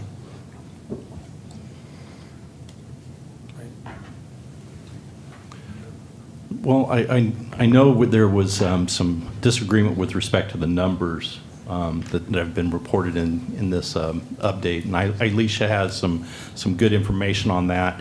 And I know I've gotten a lot of credit for this item, but all of the credit lies at Alicia's feet. She did so much work on this, and together, me doing the minimum amount I could, she put this thing together, and it's really all her doing here. Thank you so much, Chairman Greenwald, board members, CEO Hayes, and County Council Bowes. My name is Alicia Sanders. I'm the Diversity, Equity, and Inclusion Officer with the Chief Executive Office, and I just wanted to provide some clarity on the numbers specifically. So I believe that 32% or that 30% number that's being referenced is referencing the language spoken at home, and that would be Spanish, and that's pretty close to accurate, but that also includes individuals who also speak other languages. So it could be bilingual folks who speak Spanish and English. That other number comes from the 2022 American Community Survey 5-year estimates. I pulled that data myself, and that information is specifically about limited English proficient individuals who speak Spanish. So there are two different variables, so I understand why there's different interpretations, but there are two different variables. But today we're talking about limited English proficient individuals, and so that's why that 8% number is important to know. In terms of the threshold, that language isn't technically used in the guidance document, and I want to make sure that we all know that it is a guidance document to guide federal agencies on what they should do. Let me slow down because I know our interpreter is here, and typically I tell people speak slower so the interpreter can catch up, but Ms. Christina is pretty good, so hopefully she's catching everything. But what I want to make clear is that that safe harbor provision, which we would call a threshold, is really set up, and it's very clear that that is in reference to vital documents. In that guidance, it says non-vital documents can be communicated using interpretation when it's appropriate. And so there are all kinds of ways to engage, let me go back and say meaningfully engage community members, and it's not always translating a very long report. We want to make sure that people get the information and they have the option to have that information. Of course, it is their right, It can come and still have interpretation services available. And there's just all kinds of ways that we can communicate with people and engage our community. And we have to make sure we pick the most appropriate resource for what we're trying to communicate. So I just want to throw that out there too, that safe harbor provision or threshold is specifically in reference to vital documents. And so if we decided at any point to translate that document, we would be translating a non-vital document. So I just want to make that clear.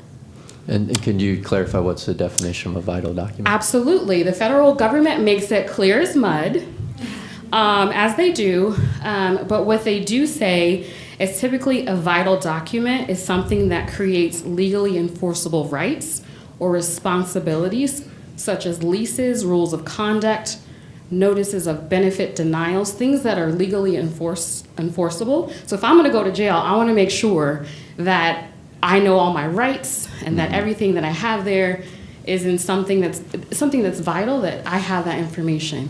And I should also note that in the guidance, not every document that is considered vital, not everything in that document is considered vital. So for example, if I have something that I'm communicating with someone and it's a 100-page document, it very well could be that only like 5 of those pages are vital information. So you wouldn't have to translate the entire document, just the vital information.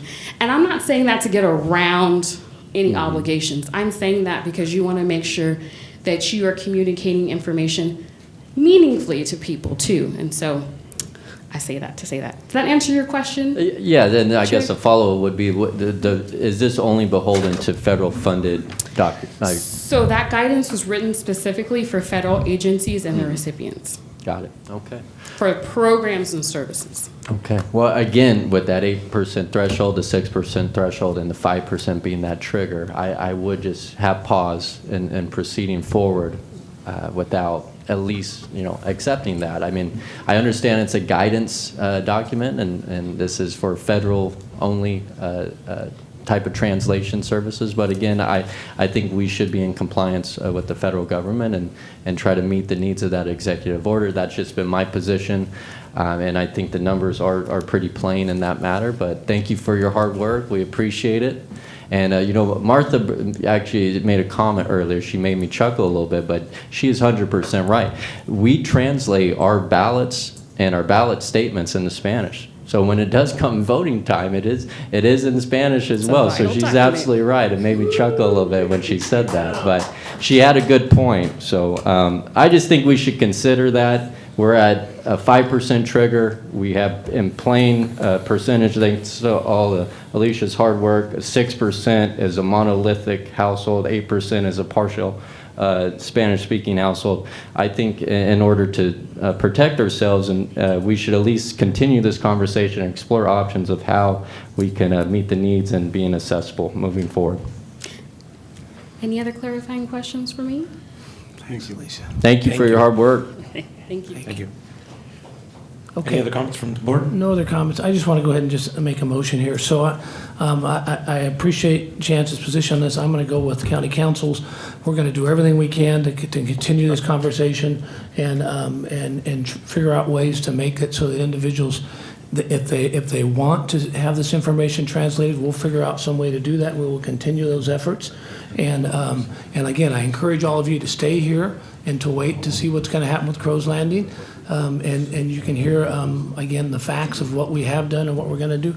So what I'd like to do is just make a motion to accept items A2, A3, B1, B7, B2, and D2. A1.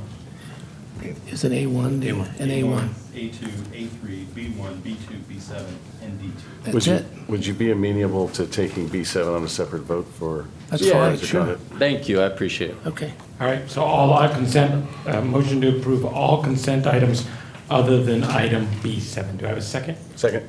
All right, motion by Supervisor Whitrow, second by Supervisor Chiesa. All in favor, please indicate by saying aye. Aye. All right, taking item number B7. Motion to approve B7. And I will second that. All right, motion by Supervisor Chiesa, second by Supervisor Whitrow. Roll call vote.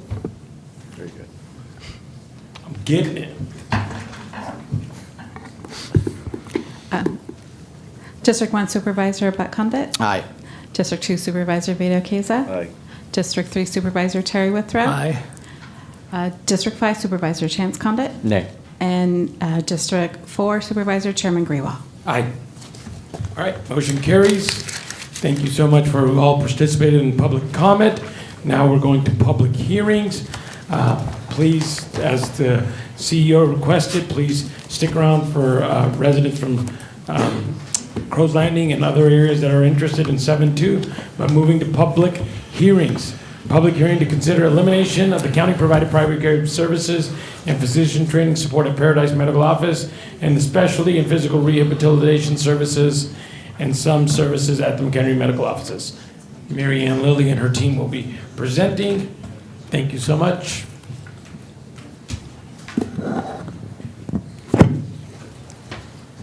Okay, good evening, Chairman Graywall, board members, CEO Hayes, Council Bowes. I am Mary Ann Lilly. I'm the director of your health services agency. And with me at the table here this evening is Deborah Thrasher. She's a member of our management team and has been helping on this project. We're here this evening to specifically talk with you about some recommendations that involve our clinic division. We are recommending that we change our role by discontinuing HSA's operational role in the family medicine physician residency program and focus on primary care services, on Medi-Cal transformation opportunities, and strengthening our impact on community health. What we're going to go through this evening is really about a collaborative role change. Overall, the net effect is not a reduction in service to the community. Because our recommendations include a recommendation to reduce the county-provided services, it does trigger a health and safety code section that requires advance notice of and a hearing to be conducted. On March 26th, your board set a hearing to take place this evening in your board meeting now. As staff, we posted all the required notices in both English and Spanish for more than the time period that was required. We also went above the requirements in terms of providing notice in multiple ways, using social media, our website, phone calls into our central scheduling unit, a newspaper posting, and we also held 2 in-person information sessions, one on March 21st and one on April 4th. And the proposed plan was presented to the Community Health Center Board. So I want to set the stage and got a picture here to show you really what is the current health services agency clinic sites. And I'm going to go clockwise here. So top left, the Paradise Medical Office on Paradise Road. All of our sites are in Modesto. The Paradise Medical Office is it's a primary care site. It's part of our FQHC designation, which I'll talk about a little bit later. And it is the primary teaching site of the family medicine residency program. Then to the right, the McHenry Medical Office. It's not on McHenry. It's around just off of Tully and Woodrow. And it's another one of our primary care clinics. The Family and Pediatric Health Center is on 830 Scenic Drive in the longstanding county health campus. And then we have our specialty and our physical rehabilitation clinics at 1524 McHenry. Sometimes that's referred to as the Black Building. We have some leased space there. So our current HSA clinic system is, we're a safety net clinic system. About 90% of the patients that we serve are enrolled in Medi-Cal. We provide patient care services and we facilitate training experiences for resident physicians. We offer primary care, family medicine, routine obstetrical care, and what that means to us is that it is some of our family medicine physicians provide obstetrical care, low-risk obstetrical services. And then as primary care, also pediatrics. We also offer a high-risk obstetrical clinic and gynecological services. In our specialty care clinic, it currently includes diabetic management, general surgery, neurosurgery, orthopedics, and sports medicine. And our physical rehabilitation clinic involves physical therapy, occupational therapy, and wound care services. Before I go further into the circumstances and recommendations, I think it's important that I explain some detail about the physician residency program. The program doesn't belong to the county. You're going to hear me refer to VCME through this presentation. So Valley Consortium for Medical Education is a nonprofit entity, and it's the sponsor of the family medicine residency program. Think of it as sort of the owner of the residency program. There are participating organizations that financially contribute to the bottom line of VCME and serve on the board of directors. Those organizations include Doctors Medical Center, Golden Valley Health Centers, Memorial Medical Center, and ourselves, Stanislaus County. Important to note that it's VCME that determines where the teaching site, where does the program have physician teachers, and what sites, what locations does the teaching take place. So our current model has really grown in complexity over the years. Our primary care sites, I mentioned, are FQHC. That means federally qualified lookalike, federally qualified health center lookalike status. The county, essentially, we provide the location, the equipment, the systems, and primarily the support staffing. And through multiple sources, we arrange for the providers of the healthcare services through a combination of contracted medical group, a staffing vendor, independent local physicians, and then a small number of employees that serve as providers. Like I said, the residency program is sponsored by VCME. So in terms of think of complexity, so the teaching physicians are contracted by VCME and teach inside our clinic system to our patients. The resident physicians, years ago, were county employed in the old program. The resident physicians that work alongside our staff are employed by VCME. So years ago, it was a more integrated system. It's complex now, and all this is to say that there are multiple organizations and individuals that impact our operations, the care that's provided, and the financial performance of our clinic system. So I want to talk a little bit about the circumstances that are driving the considerations and our recommendations. I'm going to talk a little bit about workforce challenges, physician capacity, but before I do, I do really want to say that, for years, for decades, we've provided essential care to the safety net population, and we were only able to do that because of a lot of physicians and nurse practitioners and physician assistants in the community that help make those services possible. So I want to really appreciate what has happened over the years and what has enabled service for our community. But the reality is that today a lot has changed. We have ongoing physician capacity issues and our own related workforce challenges. And it is impacting our patient services. It's impacting the residency program.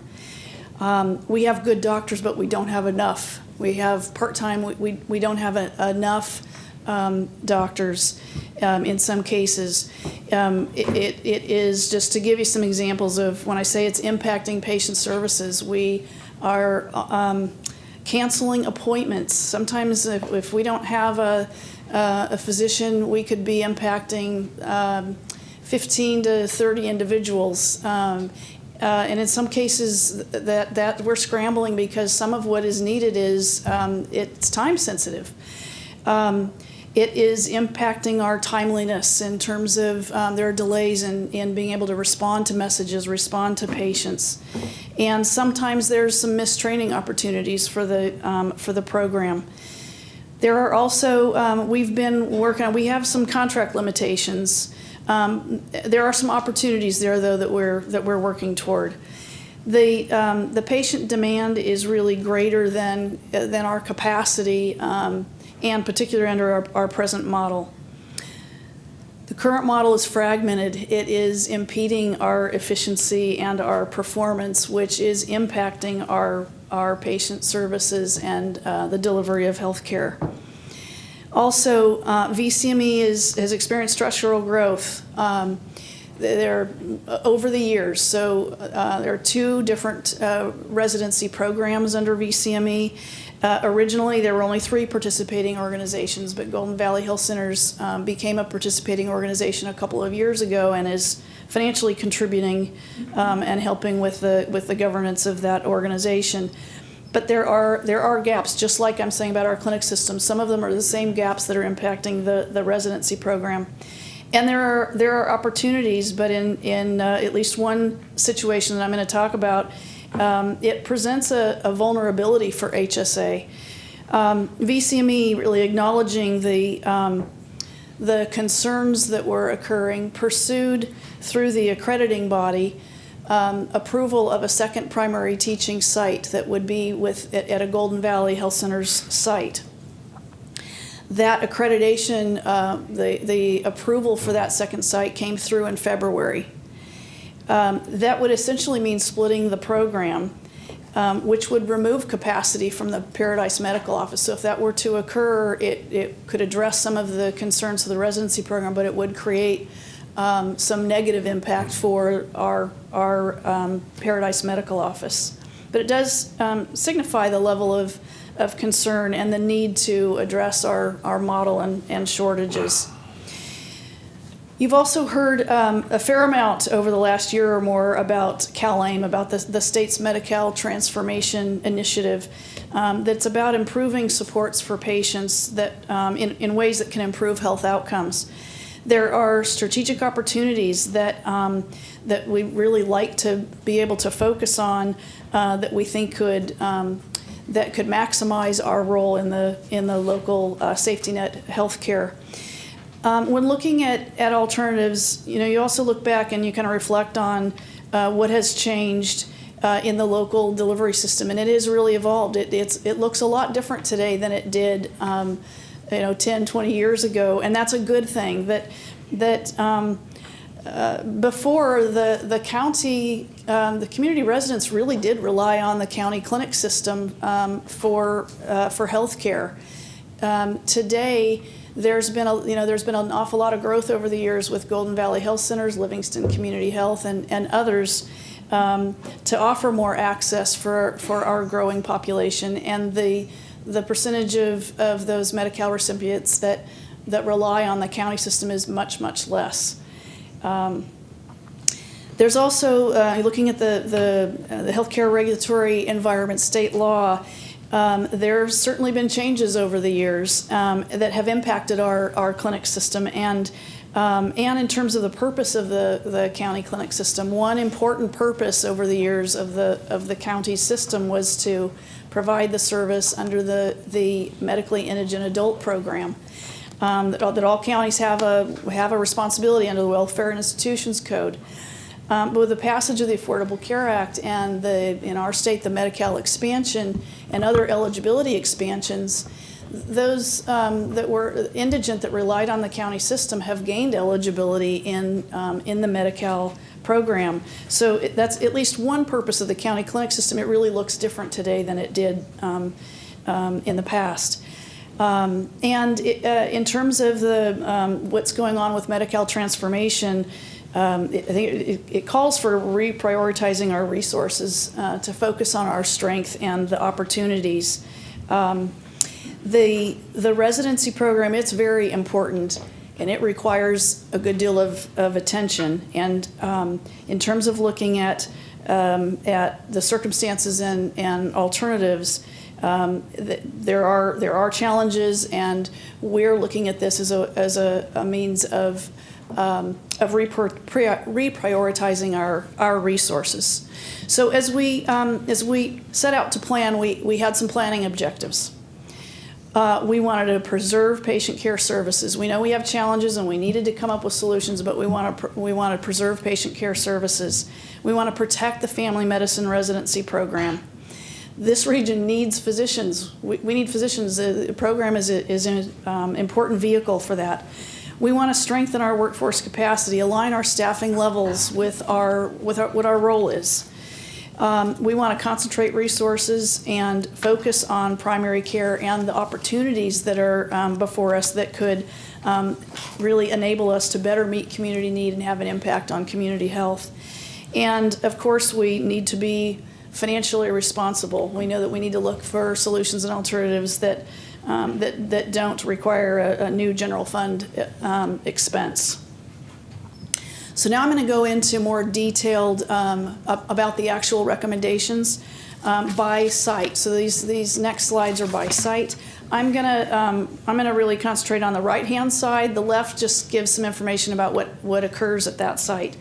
So at the Paradise Medical Office, we're recommending that the county no longer offer the services. We wouldn't be the operator of that clinic, and that the county staff there would be relocated to other HSA sites. I want to point out too that those are clinic staff, but we also have a small unit of public health staff that would also be relocated to other HSA sites. Supporting information for these recommendations, and I'm going to talk about Golden Valley, and I'm going to talk about VCME, and they have representatives here that you'll hear from as well. So Golden Valley Health Centers would become the operator. They would add providers, and they would maintain the existing complement of services. There's been a lot of question about that, but the existing services that occur at Paradise Medical Office would continue. We just wouldn't be the operator. Golden Valley Health Centers is already an existing healthcare provider for the Medi-Cal managed care plans. So it's not a matter of our really setting that, because they're already a provider of care for the Medi-Cal enrollees. Patient services would continue at that site, and VCME could retain the residency program at that site and avoid this splitting in order to resolve some of the challenges. With regard to the specialty clinic and the physical rehabilitation clinic, the county would no longer be the clinic operator. That's what our recommendations would do. And the county clinic staff would be relocated to other HSA sites. Here as well, we have a small public health unit operating here, and they would remain at this site. While the recommendations here have not changed, the supporting information has and is better than earlier. That Golden Valley Health Centers, after talking with the specialist physicians that work in our clinic there, and having toured the site, would like to maintain the services right in place where they are in that location there at 1524. And again, VCME retains the role to contract because there are teaching services, there are experiences for the residents where they come over to this site with what is offered there, and that could continue with under VCME contracting. Next, the McHenry Medical Office. We want to keep this as a part of our ongoing clinic services, where we would concentrate our resources and focus on primary care. What we are recommending is that we would discontinue the high-risk obstetric clinic and the gynecological services that are offered by obstetrician gynecologists. That's also part of, when I say this, we're proposing we change the role with the family medicine program. There are residency experiences in all these locations. So there are OB-GYN experiences for the family medicine residents that occur with the obstetrician gynecologists here. I want to mention too, we also would maintain, we have a public health WIC unit there co-located in that would be maintained. So the supporting information is that in this case, the service wouldn't remain at that location. It would be absorbed into a Golden Valley Health Center site. But what I want to point out on this is that the lead obstetrician that has worked in our clinic system serving our patients for decades has also worked in the Golden Valley Health Center network for that period of time as well. So the service has been split between our two systems, and what we're recommending is that we're basically taking that capacity and it would be absorbed into the Golden Valley Health Center network. So it would be a neutral impact to the capacity of OB-GYN services provided. There's a lot that would go into putting this all together because it does involve multiple physicians in the community. But this is the part of the supporting information in the collaborative work that we've done with Golden Valley and with VCME. And again, VCME would retain a teaching services arrangement for those experiences that are needed for the program.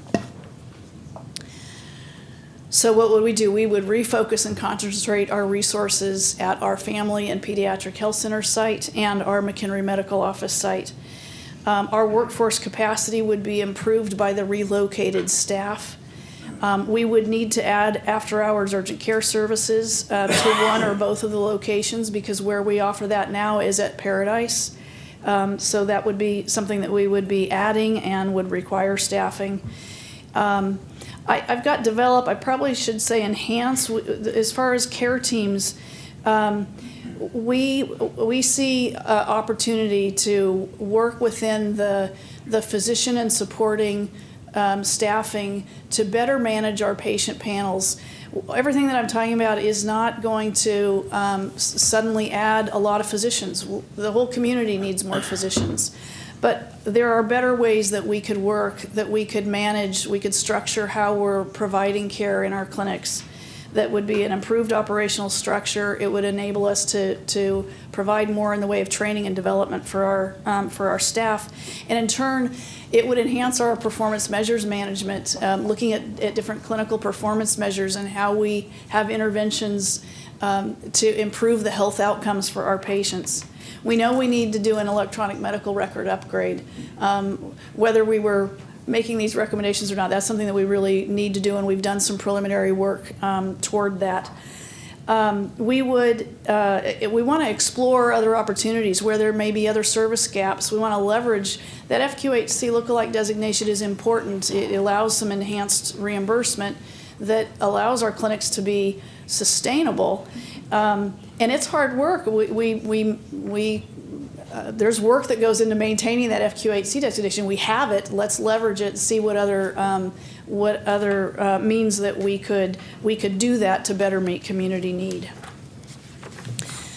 So our recommendations have targeted that July 1 date, and I really want to explain why that implementation date is critical. If you think about the physician residency program, like a school year, it's an academic training year that begins July 1 and ends June 30 of each year.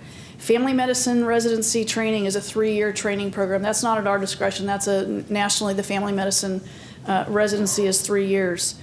The accreditation requires that the second and third training years of that 3-year program occur at the same location, the outpatient continuity clinic. And you think about it's family medicine, it's about managing the continuity of patient care.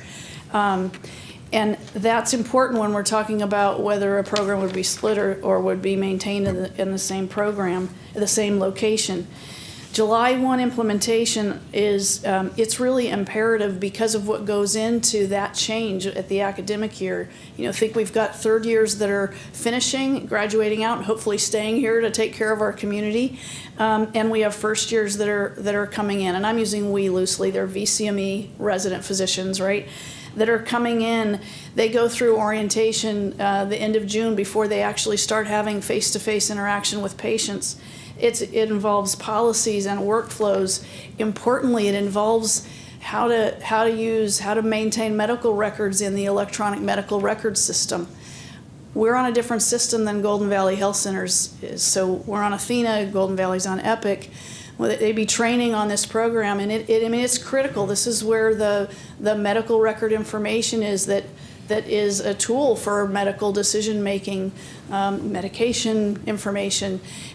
So the idea of not doing this on July 1 would add a level of risk that could be adverse impact to both our patient care services and the training. So it's important that if you approve our recommendations, that we're really working toward that implementation date of July 1st. If you approve our recommendations this evening, I'm going to talk a little bit about what would the impact be for patients and for the resident physicians. So there would be continued patient care at Paradise Medical Office, at the specialty and physical rehabilitation clinics, with minimal or no disruption to patient care services. There would be some provider changes. There would be. So, and I know that's important. It's important to patients. But there would be more in addition. So that would be an improvement. It would be a new operator. The patients could remain as a patient of the Paradise Medical Office or choose a different provider or medical office. Both Health Services Agency and Golden Valley Health Center would work closely with the managed care health plans to ensure the continuity of services and the communication to patients about the changes and their choices. For the residency program, the PMO residency program related patient services would be more consistent. That is better service for our patients and a better learning experience for the resident physicians. There would be continued patient care services for the obstetric and gynecological patients at the Golden Valley location.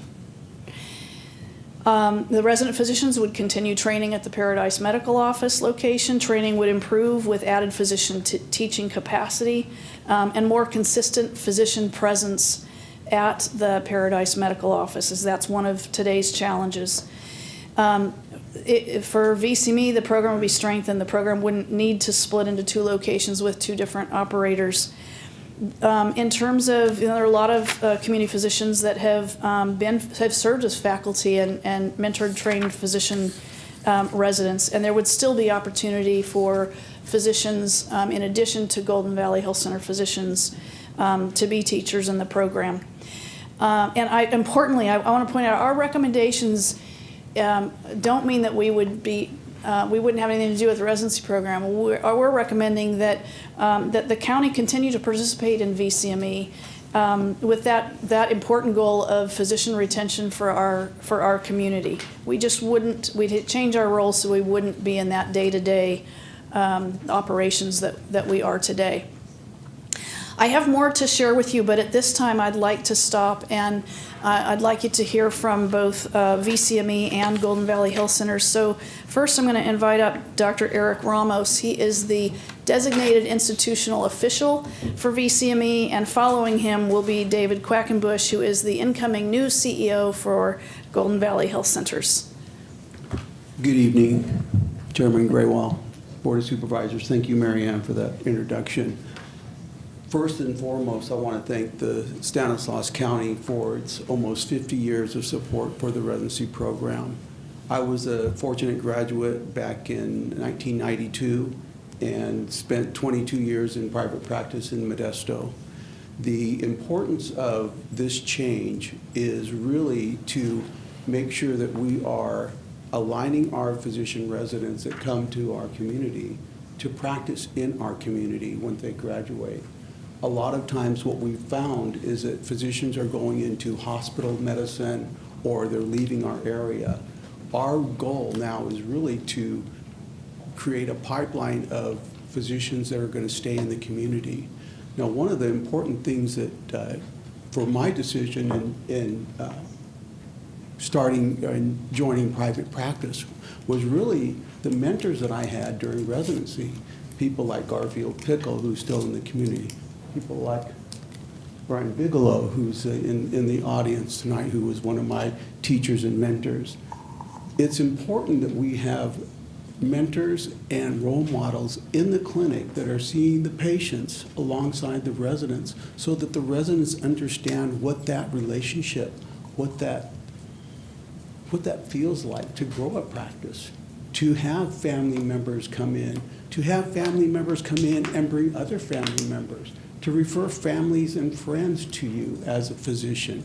Those are some great things, and we're not seeing that right now. We're seeing a more of a shift work right now. And what we really want to do is we want to change that to a very integrated healthcare system for our residents so that they can get the same opportunities and the same excitement that I received as a resident, and so that I can continue, or so that they can continue to serve the population of Stanislaus County. The importance of the July 1st is vital because we don't want to make sure, or we want to make sure that our physicians don't have to repeat another year or extra time onto their residency program. The last thing is right now, under the American College of Graduate Medical Education, we are not meeting the criteria that they have set for us. So by moving over to the Golden Valley, that will allow us to get back into the good graces of ACGME.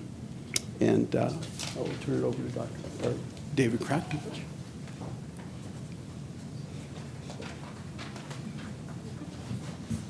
Good evening, Chair and Supervisors. Thanks for allowing us to be part of this presentation. Golden Valley Health Centers was founded in 1972. We are a private, nonprofit, federally qualified health center. We have 45 clinic sites in Merced, Stanislaus, and San Joaquin counties. We are responsible for 150,000 patients that have been assigned to us from the health plans, including Health Plan of San Joaquin and HealthNet. For those 150,000 patients, we provide over 600,000 visits annually. We provide primary care, urgent care, OB services, pediatrics, dental, behavioral health, medication assistant treatment, along with specialty care and homeless services, and part of the CalAIM Enhanced Care Management Program, among many other services. We have approximately 1,200 staff, with almost 200 healthcare providers either employed or contracted with Golden Valley.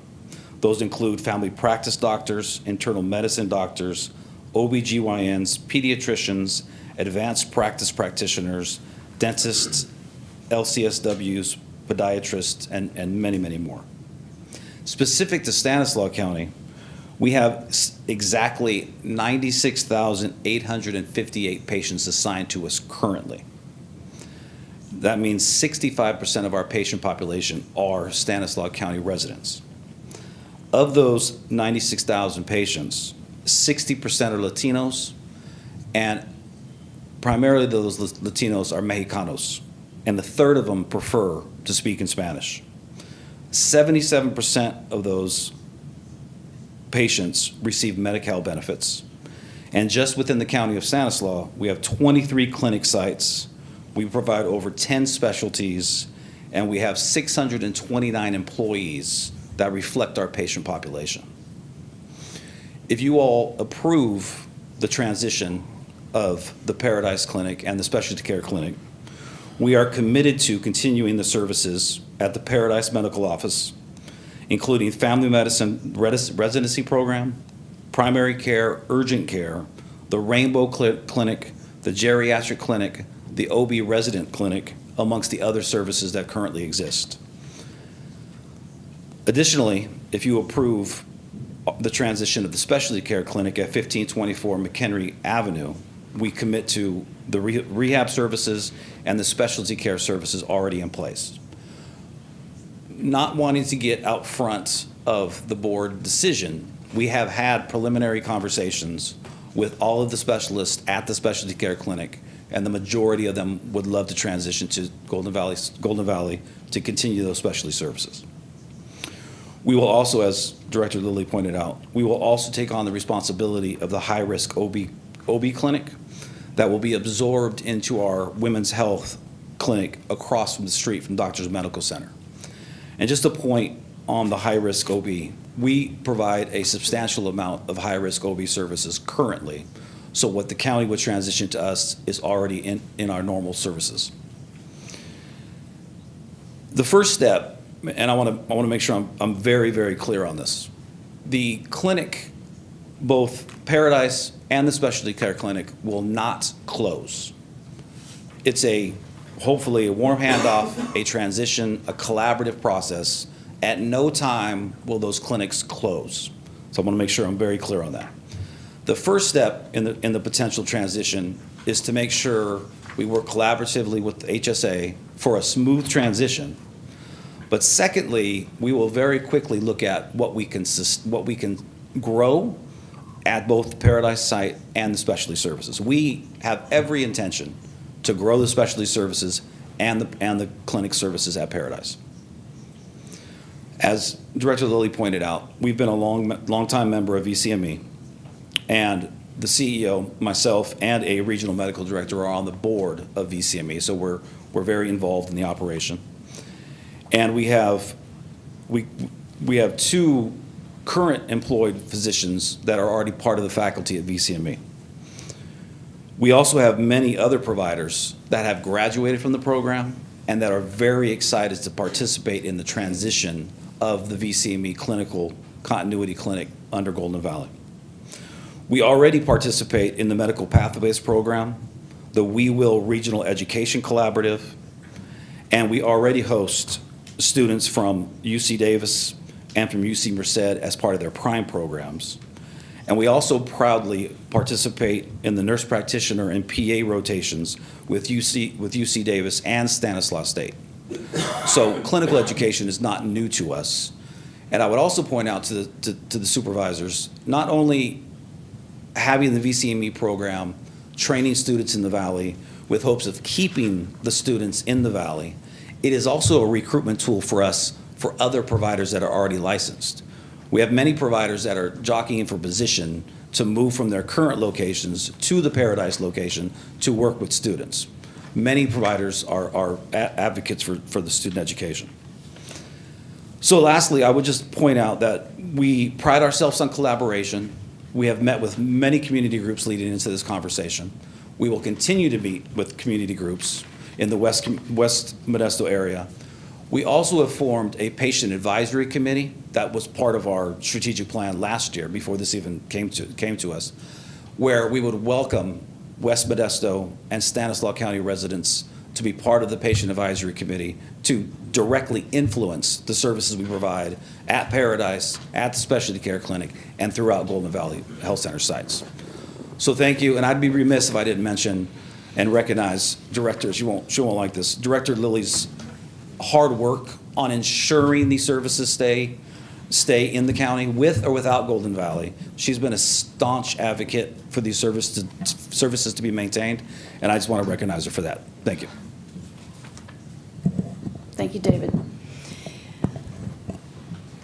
Okay, we want to share a little bit about the staffing considerations too that would be a part of our recommendations. So the county would work together to identify labor impacts and honor, meet, and confer obligations and other MOU requirements. The recommendations, if you approve, they're contingent on are satisfying all bargaining obligations with labor partners. In terms of, just for context, full and part-time staff at Paradise Specialty and Physical Rehabilitation Clinics that would be relocated to other HSA sites. Represented full-time employees are approximately 65. There may be 65 to 70, because I think there are about 5 public health employees as well, and I want to make sure that we're referencing that as well. In terms of our part-time extra help, there are about 25 employees that would be relocated, and the hours vary of our part-time extra help, 10 to maybe 30 hours a week. We do have a small number of contract employees that we would not need their services in the future because of our scope of services and what their license or certification is. For instance, we have a limited time X-ray tech that supports the orthopedic services. If we aren't offering the orthopedic services, we don't really have a need for what we would be offering for that type of position.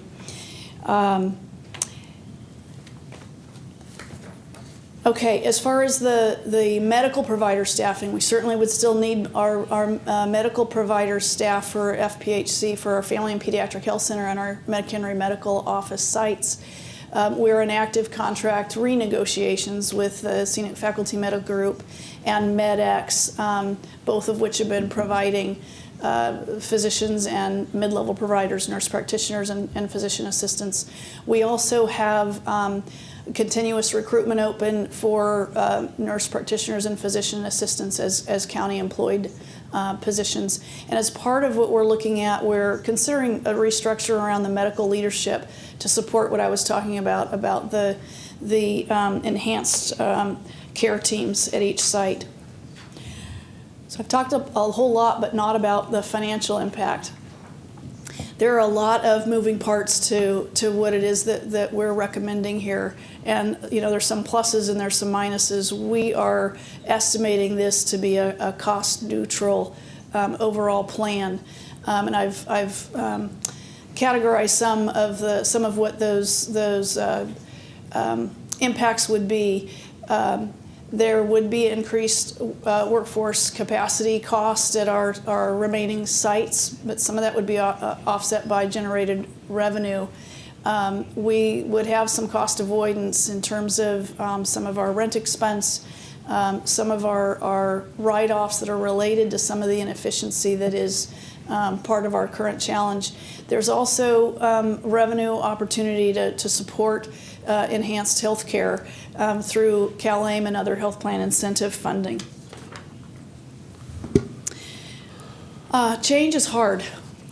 I know what we're talking about, it impacts different individuals in different ways, and this is hard. And our circumstances in the model is complicated.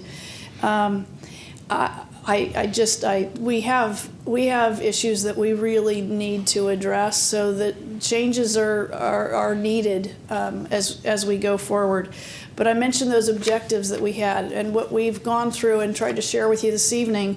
We think we've hit those objectives, and are confident that our proposed path is really the best path forward to deliver services. So it would preserve patient care, it would protect the residency program, it would strengthen our workforce capacity, and really empower us to focus on primary care, reprioritize our resources, leverage our FQHC designation and our lookalike designation, and explore these other CalAIM opportunities that could position us to have a better impact on community health. So next steps, if you approve our recommendations after the hearing, the county would fulfill its obligation to bargain in good faith with employee organizations representing affected personnel.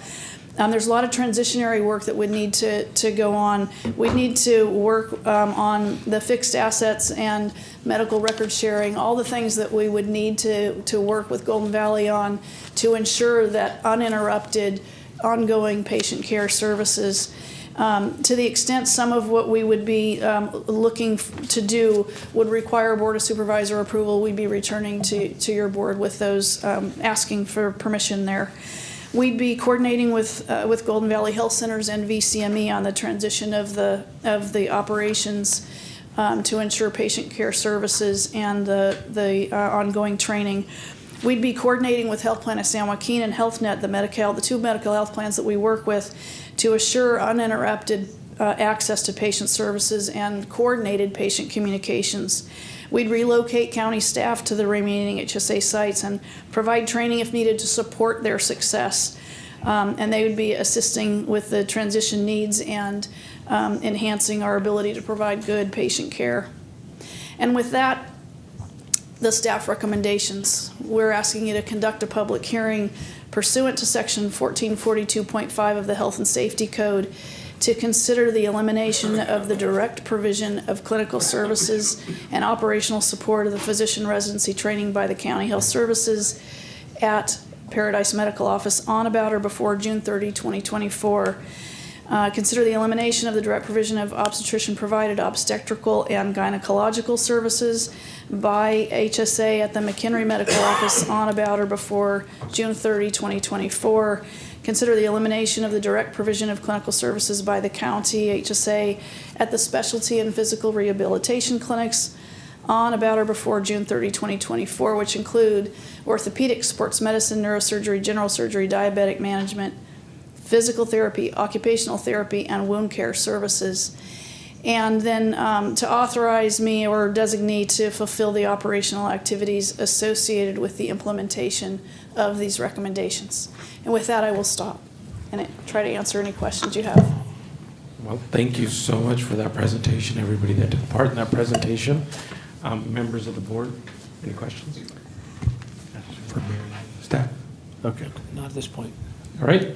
And now, No, I do have some questions. I'm sorry. I was just thinking about this. So the displacement of clients, I don't see that happening over on the Paradise Medical Clinic.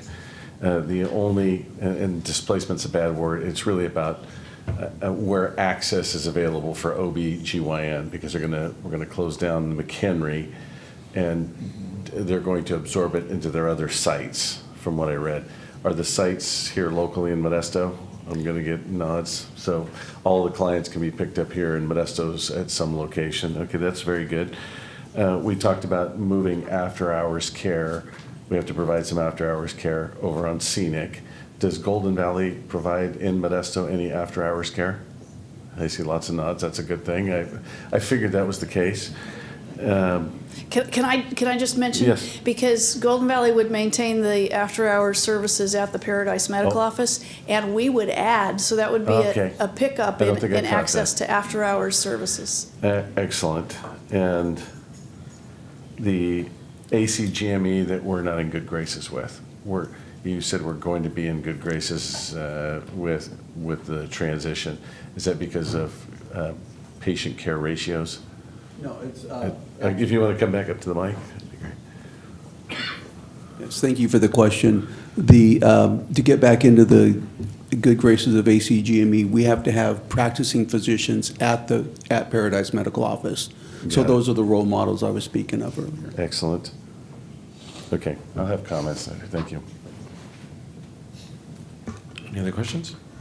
All right, seeing no questions, I'm going to take this out to the public for anyone that has questions or comments.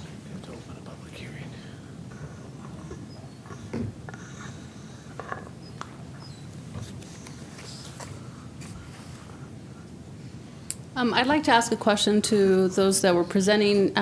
It was a staff recommendation that that the county host a public hearing on or before June 30th.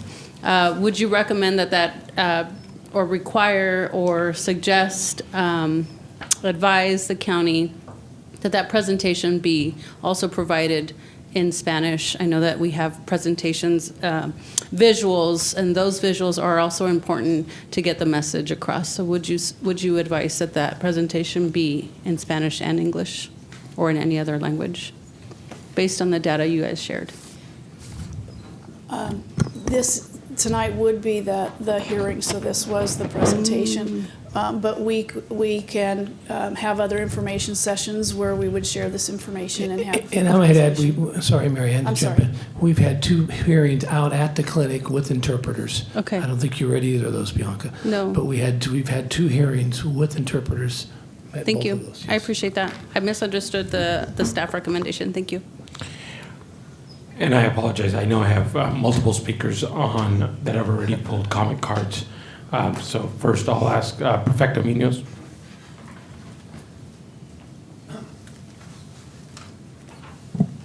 Good evening, members of the board, chairman, and board members. I come before you because we really wanted to address this whole transition of the Paradise Clinic to where it's going. I became aware of the move of this conversation the day before the meeting of the first meeting of the 21st of March. I didn't know about it until that 20th of March. So there was no way in the world that I could get the community together to attend the first public hearing on that topic. And I expressed my concern to Dr. Lilly during that meeting on the 21st. At that meeting, there was no community, and there was no need for interpretation necessary. We need to say that. On the second meeting, so it gave me the opportunity when she mentioned that there were going to be a second meeting, April 4th, then I made it a point to work with the community to let them know about this. one of the concerns in the community is not so much what's happening to the clinic, was that they started this whole circle. They're closing the clinic because there was not enough information coming out from the Health Services Agency to inform the community that this transition was taking place. Now, they didn't make any, they didn't give flyers out that I understand from the community. Community members said they never received anything. Community members said that the providers, when they went to go see the providers during their office visit, mentioned nothing about this transition. And so the concern from the community become, well, how can I trust what's going on here with this whole transition? And so that was one of the important things that we needed to address. And so on the 4th of April, we did have translation available, but it was volunteers from Golden Valley, Amulet. Because when I asked, we're going to translate this, because we started the whole conversation in English. And we had about maybe 10, 15 parents with their children. And so that's the only reason why we had that translation. We did, and then there was another county employee that stepped up to help with the translation.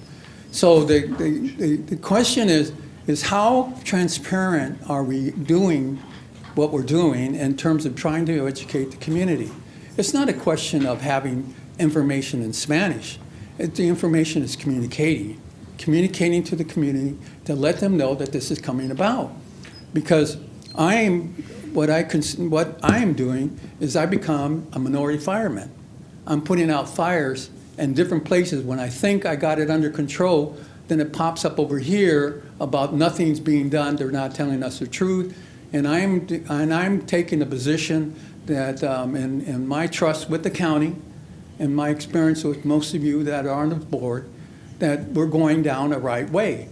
But we have to do it in a way that allows for communication across people. And we're not doing that. During that second public hearing at the Paradise Clinic, there was a mother that said her husband and her son go there. And she said that they were never informed that this was taking place. So there's this whole question of transparency, this whole question of communicating, and this is really something that the county needs to work on. And I've offered many times to all of you, when I've come here before, the opportunity to work with our office, because we sit in the middle of it. We sit in the middle. The West Modesto Community Collaborative has been the conduit to the community over the last number of years.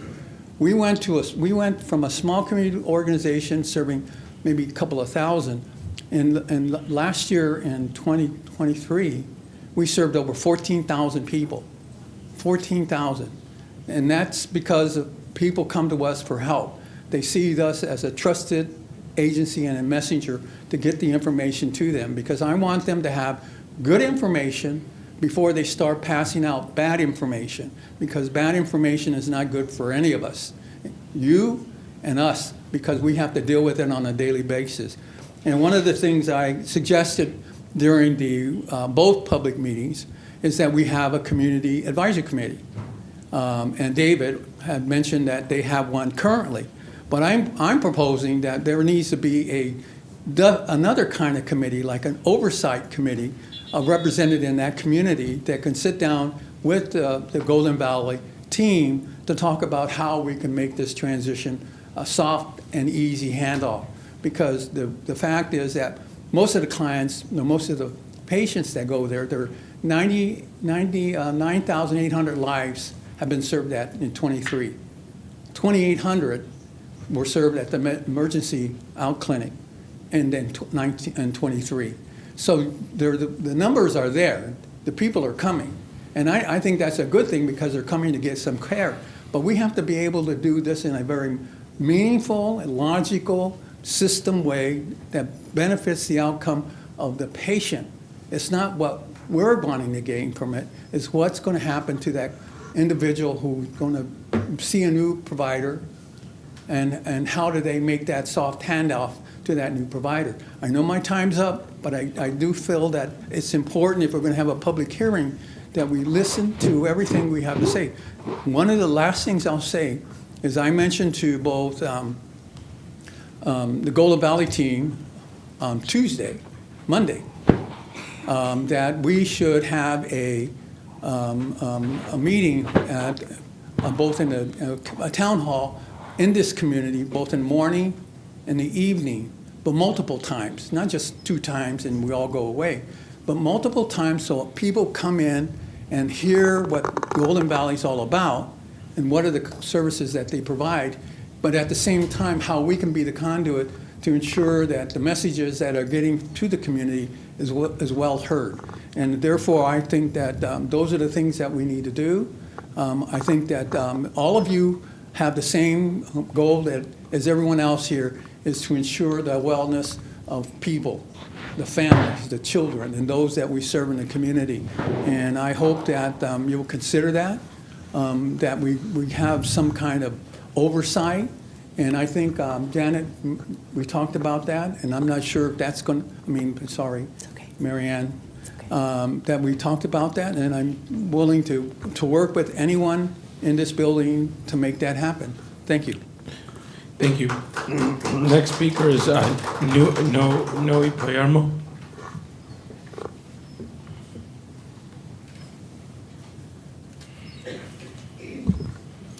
Good evening, Noe Paramo, resident of Stanislaus County, Modesto for over 30 years. I'm with Sierra Leone Foundation. So, Chairman Greenwald, board members, CEO Hayes, Council Bowes, and thank you, Marianne, for the presentation, and Golden Valley Health Centers for being here, and the proposed transition primary provider.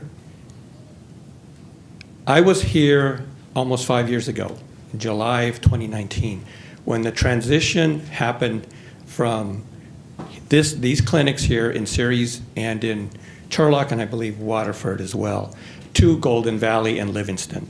And we debated how that should be done, that transition. One of the things that came out was that you should monitor it and assess how that happened. So that's one thing I'll first say is, what were the lessons learned from those transitions and apply them moving forward with this proposed transition? Secondly, and as Perfecto talked about, was the timing.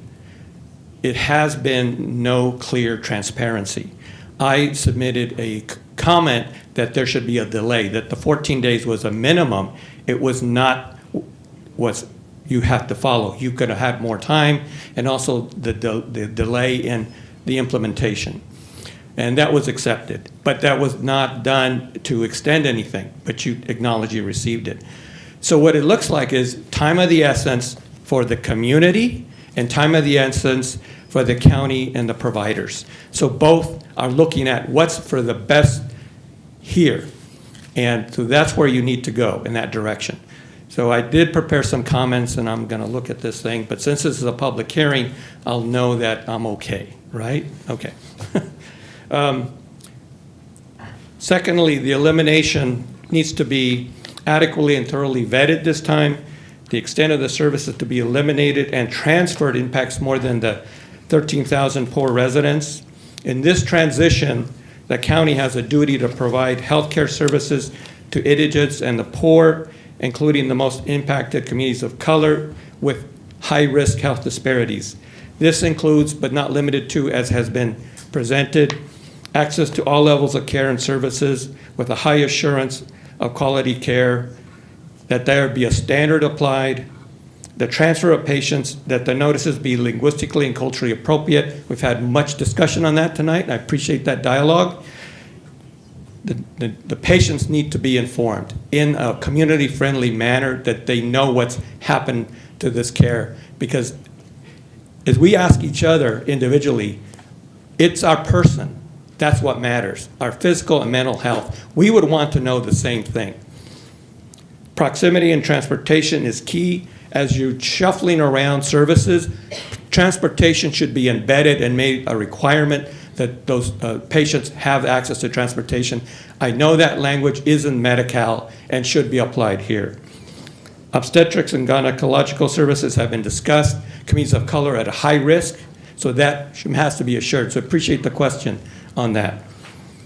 And behavioral health care. Access to healthcare services and costs continues to be an issue for Latinos and farm worker communities. Recent data shows a significant proportion of Central Valley residents report challenges accessing healthcare, especially mental health. High healthcare costs and medical debt are particularly acute issues, and reducing how much people pay for care is a priority. Climate change is now going to have an effect on healthcare, particularly farm workers will need more services because this impact of working in these dangerous conditions, heat-related illnesses, increased health risks like respiratory, asthma, valley fever, stress and behavioral health problems. Also, and we've heard about it, provider shortages are a key issue and a barrier and to accessing care in a timely and responsive manner. The studies show most Central Valley residents already know this. Their community does not have enough healthcare providers. The residency program becomes very much needed to be sustained, to promote, train, expand the health providers and the workforce. Development is key here. It should be integrated into all service levels and interconnected with economic development opportunities. Finally, the county and this board shall ensure the equivalent or greater level of services to the new provider network, Golden Valley Health Centers. To accept and implement, the provider services should meet this standard and expressly stated in any contract with measurements, timelines, patient surveys, a step-by-step review of the contract length and any subcontracts. There is no contract or MOU before you. So this needs to be your policy role to assure that that quality of care continues at a high level. The board should make the approval of the recommendations for closure of the services and the transfer in these detailed plans and contracts to include a community oversight and input committee, and that has been presented to you. Much more than just an advisory committee. We know what advisory committees are, very much rubber stamp. This has to be meaningful and effective, and it has to involve multiple stakeholders beyond Golden Valley. Our healthcare workforce in the county needs to come together in a summit and put this in place so it's ongoing, not just periodic. It has to be sustained. I also asked for there to be a patient navigator that provides bilingual services in this transition. That's key so that the patients have someone they can turn to, a patient advocate. You can also use promotoras that now can be Medi-Cal certified and part of this process. So all these different levels to meet the needs of our community. And more specificity is needed now to maintain accountability with no diminution of services by the new provider network, Golden Valley Healthcare. So thank you very much for your time. I know it's been a long evening, a lot of dialogue today, but I think you guys, this board takes it very well. Thank you. Appreciate it. Thank you. All right, next speaker I have is Mary Kate Johnson.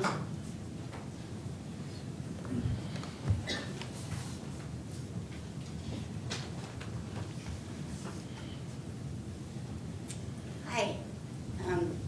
It's an honor to be here, like somebody said earlier. I don't even know where to start. Let me tell you a little bit about myself. I live way below the poverty level. I'm disabled. If you could address your comments towards the board, I please. live way below the poverty level. I'm disabled. I am a patient at the Paradise Medical Clinic. So when I saw in the newspaper that it was being shut down, nothing about, oh, it's going to be took over by Golden Valley Health, nothing like that, that it's going to be shut down. I was devastated. I'm already dealing with PTSD. I was on my way to work and I got hit by a truck and I was on my motorcycle. And so I've been living pretty much in poverty and pain since that time. And to read in the newspaper that I was going to be losing my medical clinic was absolutely devastating. I mean, the way you put this information out to the public, especially somebody like me who's like, I'm one of the poorest poor of your community, okay? And I was absolutely devastated. And then I hear all of this stuff that you guys put out, and I know this lady put a lot of hard work into that, and I know Golden Valley Health sounds really great on paper, but I have a caregiver. My caregiver, I drove him to the hospital the day after Christmas. His blood sugar was 800, through the roof. He was in the ICU unit. He said the last person there that was like that had died. He has Golden Valley Health. That's where he gets his health stuff done. He's struggling with that, his diabetes. And it's not for lack of trying. He, as a matter of fact, had a friend come over about 3 weeks after he got out of the hospital, and he's got his new tester kit and everything, and his friend had some of the same symptoms. And so he had his friend test. His friend was like 4 something or other. Went to the hospital, went to go see his primary care physician, not Golden Valley Health. And a week later, had a little monitor thing, right? And it's managing his diabetes just fine. My caregiver is still struggling. He doesn't have a little monitor. He doesn't even have a primary care physician assigned to himself yet. But he has Golden Valley Health. So although I'm relieved my clinic's going to stay open, I'm not exactly confident that I'm going to be receiving the same kind of care that I was getting before. And that's just from my experience. I have another friend, she's very happy with Golden Valley Health. But I know that my previous experience with Golden Valley Health was before my life fell apart, before I was widowed and a house fire and then this accident and stuff. I took my daughter to Golden Valley Health, and I couldn't see the same provider for my daughter, not 2 times in a row. Long, long waits. I'd have to take the whole day off just to take her to the doctors. Has that stuff improved? And because I'm thinking about the residents that I see at Paradise Medical Clinic, they are so earnest and eager and not jaded, and I get to see them regularly. That wasn't ever my experience at Golden Valley Health. And I wonder if, in the short term, this is going to be great for the county and everything, but in the long term, is it really going to keep our residents here if they're overburdened?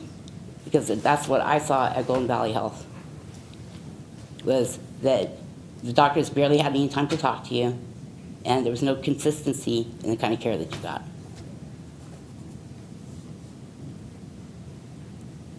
Anyway, thank you for your time. Thank you. Next speaker I have is Brian Bigelow.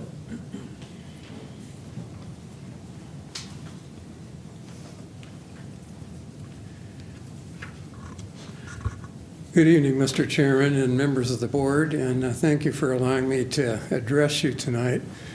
My name is Brian Bigelow. I'm an obstetrician gynecologist, and I've been practicing in Modesto since 1977. And during those 47 years, I've been involved in teaching with the family practice residency off and on at various times. Currently, I am involved in teaching at the high-risk clinic at the McHenry Medical Office. There are 2 things I'd like to discuss with you tonight. One is the critical shortage of obstetrical manpower in this community at the moment.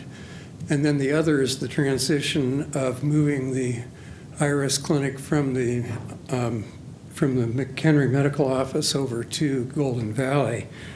Over the last 3 years, by my best accounting, there have been 8 OB providers who have either died, retired, or left the community for one reason or another. And unfortunately, none of those have been replaced since that time, despite some pretty aggressive recruiting efforts that have been going on in the community.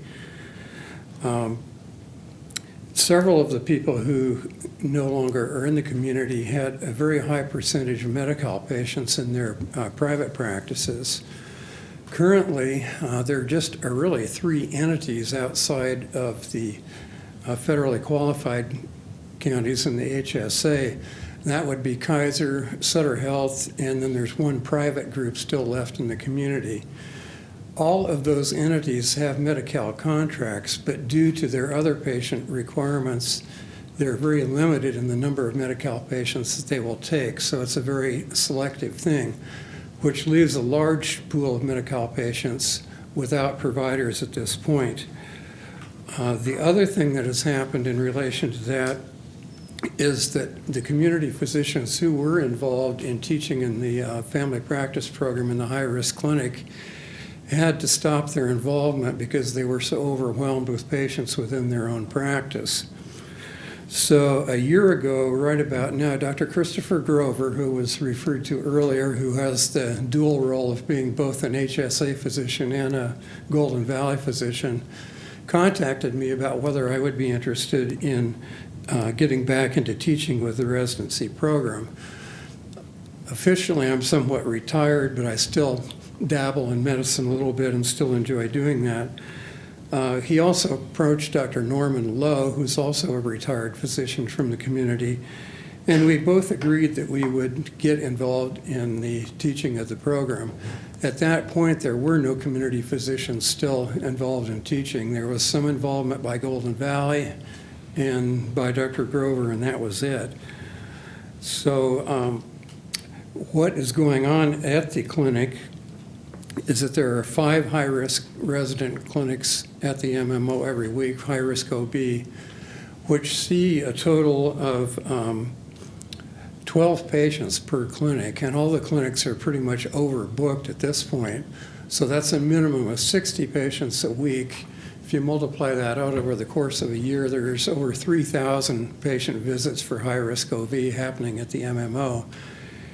In addition to that, there's surveillance that goes on with high-risk OB patients that includes a combination of electronic fetal monitoring and ultrasound, with advanced practice nurses providing those services. And there are about 20 patients per week that are having those services performed at the MMO as well. If those services were not available at the MMO, those patients would be going to the hospital to have those tests performed.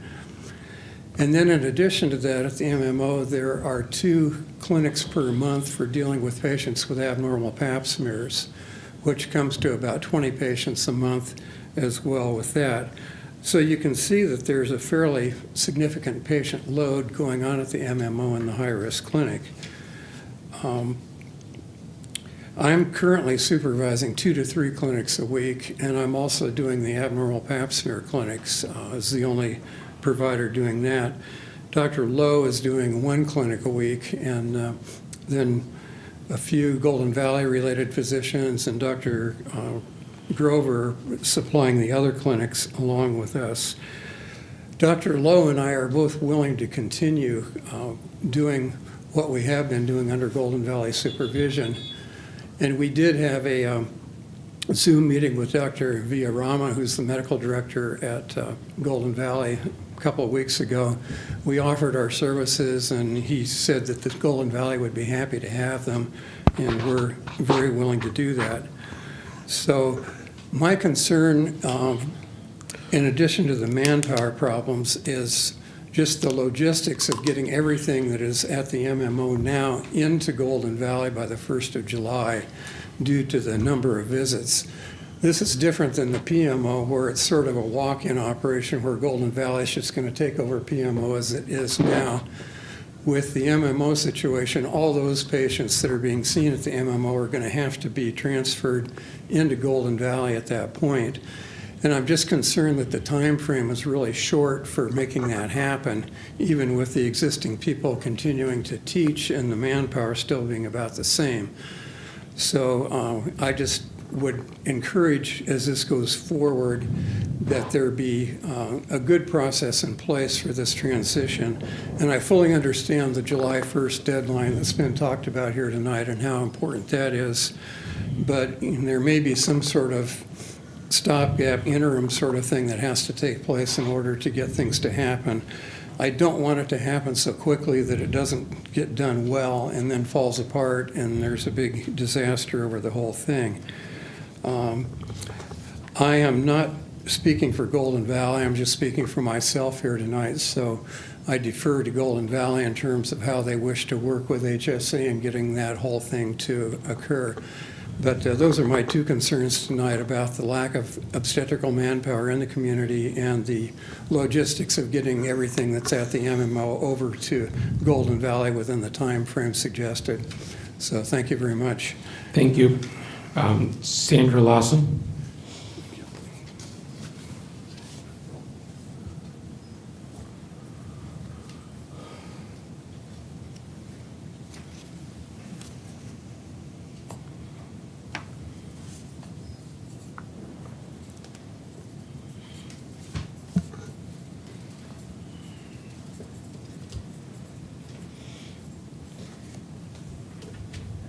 Good evening.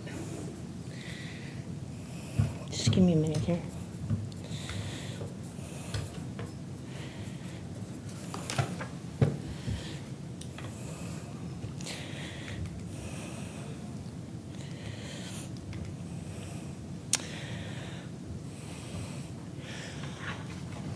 Okay, I'm here to talk about the wound care clinic in the McHenry building, the black building. I've never done this before, so I don't want to talk out of turn. Let me know. I just want to tell you a little bit about the place. Okay, I've been going to this wound care clinic for a long time. I've seen many other wound care physicians or healthcare providers or whatever, and this is the best place I've ever been to. I mean, you walk in the door, they greet you right away. You don't have to sign in. You don't have to take a number. They provide 3 hours of walk-in for wound care in the morning and 2 hours in the afternoon so that anybody who needs it can get wound care. And if that's not good enough, this doctor, we call him Dr. Matt.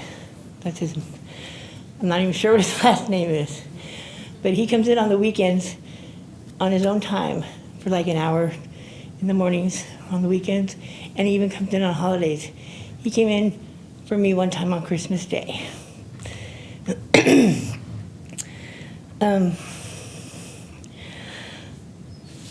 He's been a cornerstone of our community. His dedication to patient care goes above and beyond the call of duty. He's not only the best doctor many of us have ever had, but he's also a person who ensures we are fully informed about our conditions. His approach to patient care is exemplary. He takes the time to discuss and confer with us, working together to find new resolutions when standard treatments don't work. He's committed to educating the next generation of medical professionals. He teaches the residents wound care by having hands-on experience. He passes on his knowledge and compassion. Oh, sorry. I know that the closure of this office is taken off the table when Marianne was saying about that they're just going to take it over and not close it. And I was thinking that Golden Valley said that they were in talks with him about, I guess, staying on or whatever. But what if they don't come to an agreement? We could possibly lose Dr. Matt. You know, he might leave the county if he doesn't stay there, or if they don't, work things out. And that would be a great loss to the community.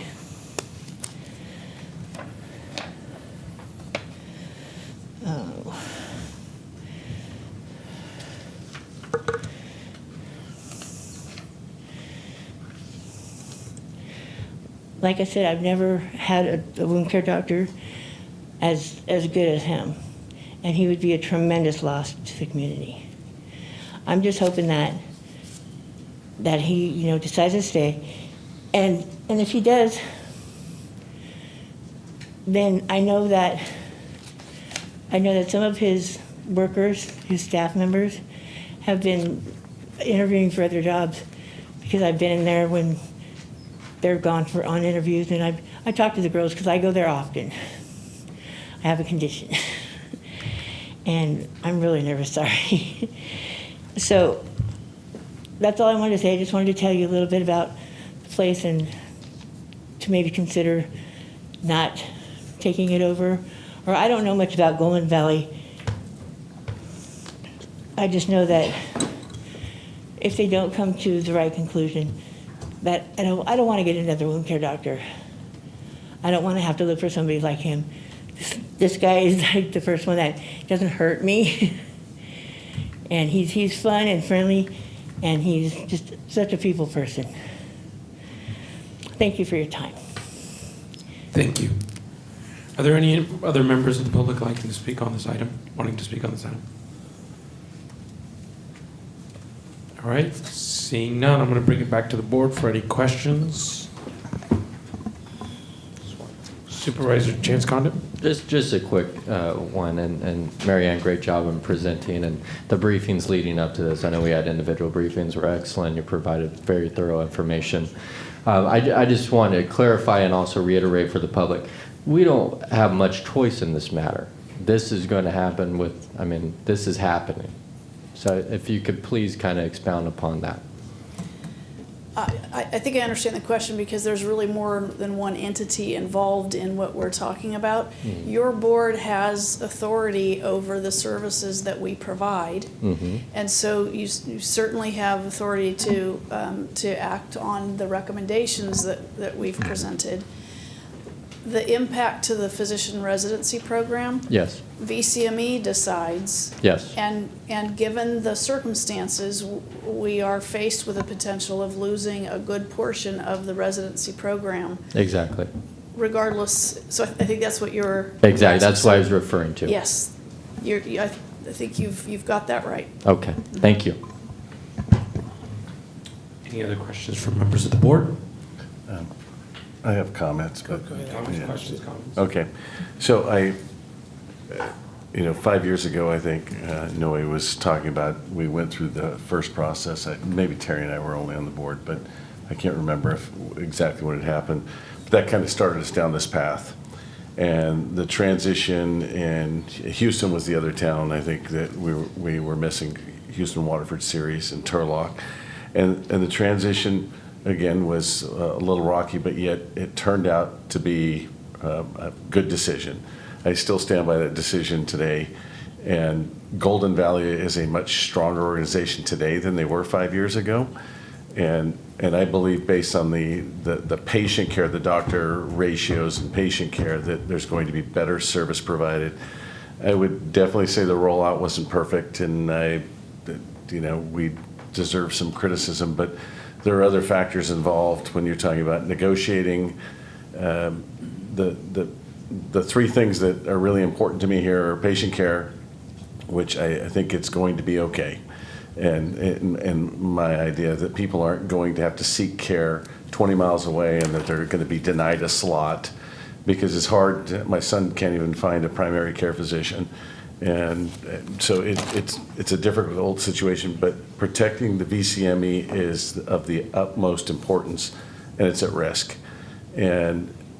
And even if we're only holding 30% of our doctors are staying here, it's 30% more than we were going to have without the consortium. So we need to enhance the 12 in each class. I know there's slots, and we have to go through CME to get slots, but any enhancement we can do is we should be doing. But the flip side of that is that anything that puts it at risk is something that we can't accept. And so I think this is going to strengthen that in the end. Golden Valley has been a good partner up to this point. I have no reason to believe that anything would change.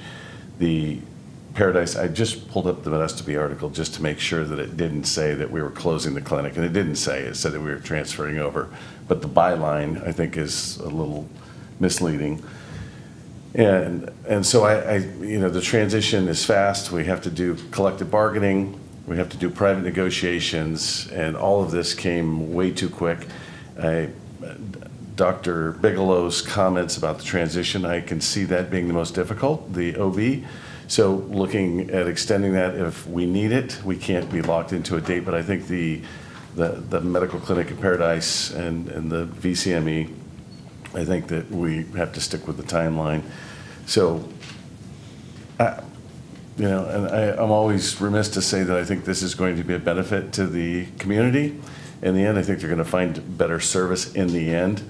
And there may be some pain. We do have to do a better job reaching out. I'm not sure that if all our clients had received some mail, if that was a part of all the clients at the Paradise Medical Clinic, if they had received notice that this transition was happening. No, we didn't send individual notices to patients. We reached out to community-based organizations and social media, press release. We used other methods than individual letters to the patients. If the recommendations are approved, we'll be working with the health plans to coordinate the communication to the to members, to their members, our patients, about what the changes would be. I would consider that of the utmost importance that everyone gets a communication as to the transition. And again, I know this has been hard work. We've been talking about this not very long, literally in months, and getting to our own employees, trying to figure out placements. It is a tough situation, but in the end, I was supportive last time of the transition of Houston, Waterford series in Turlock, and I'm going to be supportive of this. I just don't want on the OB, I think we take those comments from someone who's working internally that we can maybe move the timeline around. Thank you for all your hard work, all of you. Okay. First, Mary Ann, Deborah, Eric, and David, thank you all for your work, and all of you who are here tonight for this. And then all of, we appreciate Perfecto and Noe, your comments and your involvement in this. The purpose of this is really, this is my district, and I apologize, I didn't make the first meeting, but I thought we had an interpreter there. It sounds like we didn't have hardly anybody there. But, I mean, as far as the public, that meeting, but I was at the second meeting, and I felt very good walking out of there by the time we were done with that meeting. The purpose of this is to increase the care, to increase the quantity and the quality of care. That's why we're doing this. That's our concern as a board here. All of us, our main concern, myself for this being my district, and I know every one of my fellow supervisors and all of our staff here, our main concern is our patients, is in our community, and that they get good quality care. And so that's our driving force here, and everything revolves around that. We talk about, you said this is a reduction in county-provided services, but it's not a reduction in services. It's not a reduction of services. It is actually going to be an increase in services, the way I see it. We'll have more providers. We will have quicker access to those providers. I would think appointments would be shorter. The wait time would be shorter. We can get in, our patients can get in quicker. All these things that I think are critical to us doing this. As Vito said and made reference to, and we talked about the VCME, the Valley Consortium Medical Education. That's pretty good. It is critical to this community. It always has been critical to this community. The fact that we have, doctors here. Eric, I don't know where you came from originally. You weren't originally from Modesto, I assume. Yeah, and it was the residency program that brought you here and kept you here. And so, and we have got to have that to continue in order for us to attract physicians in this community and get them to stay, because we're having a heck of a time right now, as Dr. Bigelow made reference to. It's a tough time to get people here, but if we have a strong, healthy residency program that people from all across the country want to come here for, there's a heck of a good chance we can get them to stay here once we get our hooks in them and we get them here in the community, and they get they get their hooks in the community as far as their patients and the people that they want to stay here. I have a practice full of physicians that came out of the residency program in my accounting firm, and all were people that had a heart for service. I mean, it is very much a mission, I think, of physicians who do this kind of work, who work with our Medi-Cal populations. And so anyway, it's critical that we have that VCME going, and it's struggling right now. And so that's why we have got to get this thing going as quick as possible. I agree, the obstetrics, we got to figure that out. There's going to be bumps in the road here. This isn't going to work 100% perfect right off the bat. Nothing ever does.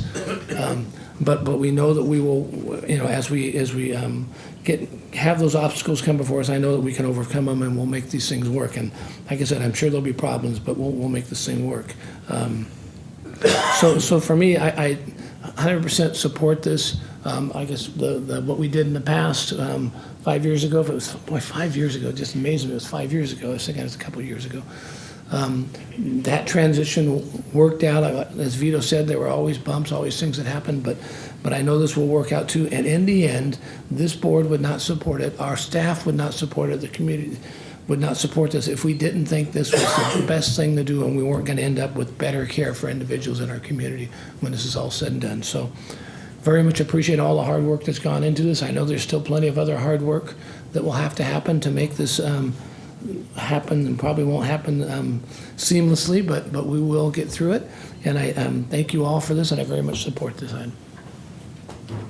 Great. Any other questions, comments by the board? I'll just make a comment, Mr. Chair. Thank you for everybody that did the presentation. Mary Ann, thank you for all the briefings that we've had before this. And I'm not going to rehash everything that my colleagues have said because they've all hit the nail right on the head. Times like this, when you're making these big changes, it's scary. And in the end, I think it's going to be a win-win for everybody. And like my colleague Terry said, that there will be bumps in the road, but as those come, we'll take those as opportunities to fix them. But in the end, yeah, I'll support this 100%. Right. And I will entertain a possible motion. I will make a motion to approve all staff recommendations. Second. I have a motion by Supervisor Withrow, second by Supervisor Buckconda. All in favor, please indicate by saying aye. Aye. Aye.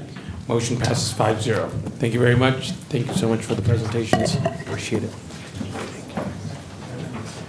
Can we take a 5-minute break, please, before we take the next item? Thank you.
Do we need an attorney here?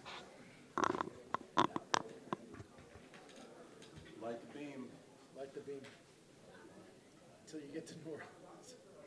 I just have a bad idea. Caroline's in New Orleans, right? Is she? Yeah, that's right. Mass shooting yesterday. The appraiser at her boyfriend's club. No. Mass shooting. All right, we're going to call this meeting back to order. Public hearing to consider the Planning Commission's recommendation of general plan amendment rezone application. Conducting the presentation will be Angela Freitas and Christy Dapp. Thank you so much. Good evening, members of the board. Here I'm presenting General Plan Amendment Rezone PLN 2023-0031, Secured Space Self-Storage. This is a request to amend the community plan designation from medium density residential to commercial and the zoning designation from general agriculture A210 to a planned development to allow for the operation of an existing mini storage facility on a 4.67 acre parcel. The site's located at 5030 Road between Esmar and Faith Home Roads in the Keys area. The site has a general plan designation of planned development, a community plan designation of medium density residential in the Keys Community Plan, and a zoning designation of A210 general agriculture. A recreational vehicle storage facility and mobile home park are located to the north of the project site, State 99 to the west and south. There's residential development in the community of Keys to the east and the southeast, and the Turlock Irrigation District lateral number 2.5 abuts the site on the west and north. Approximately 3.5 acres of the site is currently developed with a mini storage facility, also with a legal nonconforming duplex and a fourplex and a single family dwelling and office, and the remaining 1.17 acre portion of the site is vacant and unimproved. The site's made up of 2 assessor parcel numbers, which are 4.67 acres combined, and due to the structures being located across the 2 assessor parcel numbers, if they are determined to be separate legal parcels, a merger will be required prior to issuance of a certificate of compliance. The mini storage facility consists of 13 buildings totaling around a little under 40,000 square feet. They're each 9 feet in height with mounted wall lighting and contain multiple storage units per building ranging from 50 to 250 square feet in size. The mini storage facility operates the maximum of 2 employees on site per shift with an average of 3 customers per day. And the facility is open Monday through Friday, 9:30 to 5:30, and Saturday and Sunday from 10 to 3. The project does propose to install a mixture of ornamental trees and shrubs along the front of the office and residential units, and also along the road frontage. The site currently is served by a well and septic system, but will be connecting to the Key CSD for public water and sewer. And both the apartments and the mini storage units take access from county-maintained road. The mini storage facility appeared based on aerial imagery to have been constructed in 2018. The Building Permits Division issued a certificate of noncompliance in 2022, and then code enforcement initiated a case in 2022 as well for operation of a business without land use entitlements. The first floor of the single-family dwelling has been converted into an office for the mini storage facility, and an existing 2,800 square foot detached garage was also converted into mini storage units. If the project is approved, building permits are required to be applied for within 6 months and filed within 1 year of project approval, including the payment of all public facility and mitigation fees. However, if the project is not approved, the property owner will need to obtain permits to convert the buildings back to a permitted use and to demolish the non-permitted buildings. So attachment 1 of your board report provides an overview of several issues that were identified in the processing of this project, which include the establishment of the mini storage facility without first obtaining land use or building permits, the site being made up of multiple assessor parcel numbers, and development standards applied to the project, which include a requirement to install a block wall along the property lines abutting the TID canal and along the adjacent residential development. Also, discussion on height limits for any future freestanding lighting, signage restriction, and the payment of Keys Community Plan Traffic Impact Mitigation Fee. The requirement to pay a Keys Traffic Mitigation Impact Fee is included in Mitigation Measure Number 11. Also Development Standard Number 53, which requires the applicant to pay the fee that was in place at the time of the building permit issuance. At the time that the mitigation measure was developed, Public Works had identified that the fee schedule for the funding program required an update. However, following the Planning Commission meeting, planning staff worked with the Public Works Department to identify the exact traffic mitigation fee required to be paid based on the impacts to be mitigated, identified in the Keys Community Plan Environmental Impact Report. And accordingly, your board report reflects a change to mitigation measure number 11, which specifies the traffic mitigation fee to be $33,956.77. The project was evaluated for consistency with the general plan, including the land use elements plan development land use designation, proposed commercial community plan designation, and the agricultural elements ag buffer policy. And in accordance with the sphere of influence policy of the general plan, the project was referred to the Keys CSD and Keys MAC, both who indicated they supported the project. To approve the rezone, the board must find that it's consistent with the general plan. The proposed plan development zoning designation is consistent with the existing plan development general plan designation and proposed commercial community plan designation. Planned industrial zoning district standards have been applied to the project. However, the PI zoning does not apply to permitted uses. If approved, the existing residential uses and mini storage facility will become the only permitted uses of the new planned development zoning district, and any expansion or amendment to the uses will be subject to additional land use entitlements. And staff's review found the project to be consistent with both the general plan and zoning. Pursuant to CEQA, an initial study was circulated to interested parties and responsible agencies for review and comment, and a mitigated negative declaration has been prepared for approval. Applicable mitigation measures from the Mitigation, Monitoring, and Reporting Program for the Keys Community Plan Environmental Impact Report were incorporated into the project to address potentially significant impacts to aesthetics, biological resources, hazards, and hazardous materials, noise, and transportation. The initial study and the Mitigation, Monitoring, and Reporting Program were also amended to reflect a comment received from the California Department of Toxic Substance Control to reflect them as a responsible agency, and also to update mitigation measure number 11 regarding the Keys traffic impact fee.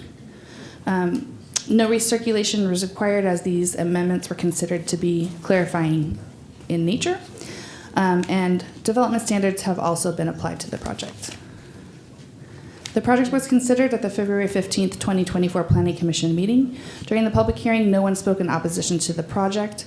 Stephen Morrow, a member of the Keys Municipal Advisory Council and community members, spoke in favor of the project, and the applicant representative did as well. The commissioners did comment that generally they believe development should follow the permitting and fee requirements of the county, but since the operator is in agreement to bring it up to code, they supported the project and ultimately recommended that the board approve it on a vote of 5-0. To conclude, the Planning Commission does recommend that the Board of Supervisors approve this project as proposed in the Planning Commission's staff report, which is included in your board report, and including the amendment to mitigation measure number 11 as outlined in your board report. And staff recommends that you adopt recommendations 1 through 8, which is in your pages 1 and 2 of your board report, which includes findings regarding environmental review, the amended mitigation monitoring and reporting program, the proposed general plan amendment and rezone, and project approval. And that concludes my presentation. I'm available for any questions. Right, thank you. Any questions for staff? How long was it operational before we found it? The aerial images show it began in 2018. And then 2022 is when it got sited, so 4 years. But it's been operating for approximately 6 years. And the fees are based on 2018 fees or current? Current fees. Current fees. Mm-hmm. That's for all of them, because you said Dave had to come up with, Public Works had to come up with traffic mitigation based on what? That's just one fee. That's the Keys traffic mitigation fee, but they'll also have to pay public facility fees and building permit fees as well. And then the hookup fees for the Key CSD services. Okay. Sorry, go ahead. No, I just want to hear from the applicant. And code enforcement actually penalizes, went out there and fined them a couple times, is that Yeah, right? correct. And they paid those? Correct. Okay. Yeah. Is that as soon as we found out about it, at that point, we started showing up out there? Yes, yeah, it just took a while for it to get on our radar. Okay. All right, thank you. Any other questions? No other questions? I'm going to take it out to the public. I have 2 public comment cards on this item. First public comment card is from Bareen Patel.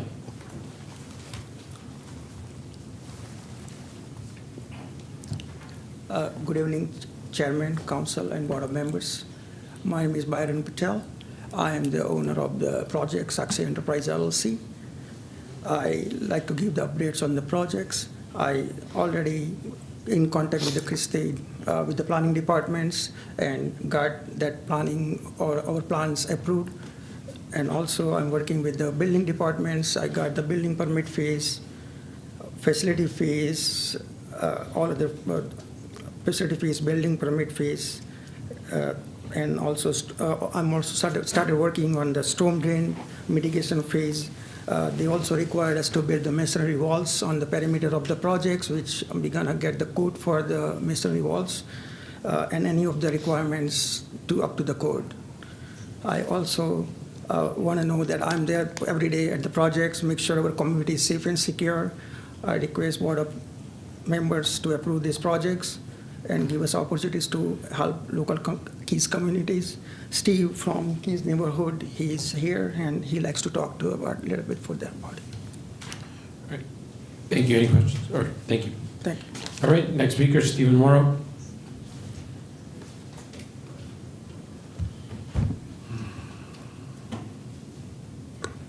Thank you, Mr. Chairman, Supervisors, Mr. Hayes, and Mr. Bose. I am a member of the Keys Municipal Advisory Council, and I'm also a neighbor of this development, for I live in the subdivision that's right next to it. The area was really in decrepit shape prior to the conversion to the mini storage, which has given it a much improved look and cleaned up a lot of the problems that were in the site. In a perfect world, everything should have been done with the proper permits issued first. Okay, that did not happen in this case, but it has been a big improvement. We recommended the approval of the project at the Keys MAC, and I think it's going to be a big benefit for the community of Keys. And so I urge you to go ahead and approve the project, and then we'll continue to work on obtaining the necessary permits and paying the appropriate fees. Thank you very much for your time. Thank you, Stephen. All right. Any other members of the public wanting to comment on this item? Seeing none, I'm going to bring it back to the board for any possible questions, comments, or a motion. Did the assessor go back and assess back to 2018? I am not sure if the assessor has this on their roll right now or not. I'm not sure.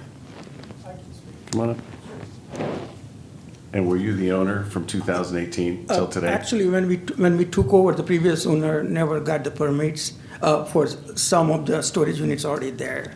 So we did not realize till we got that was the necessary permits required. Who was the previous owner? Do you know? I'm not sure. Because it shows this Sassy Enterprise. Saxi is me. Yeah.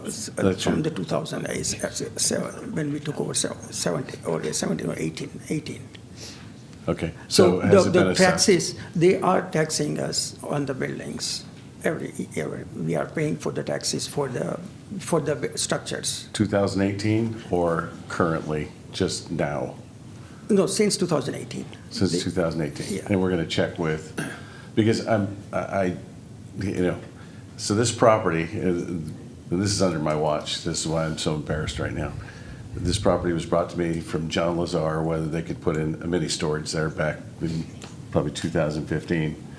And I told him to go through the process, and somehow this has all happened, and I guess I didn't drive that road. And then we've since, it was taken out of my district. So, and without you, if there's not one tax paid, if there's any advantage to you being in business without getting your permits that he doesn't pay, then it's not fair. And that's just, That's common sense. And I'm not here to stand and say you can't do the business. What I'm saying is that the business was done illegally, obviously. We have code enforcement actions all the time. People have to bring them up to code.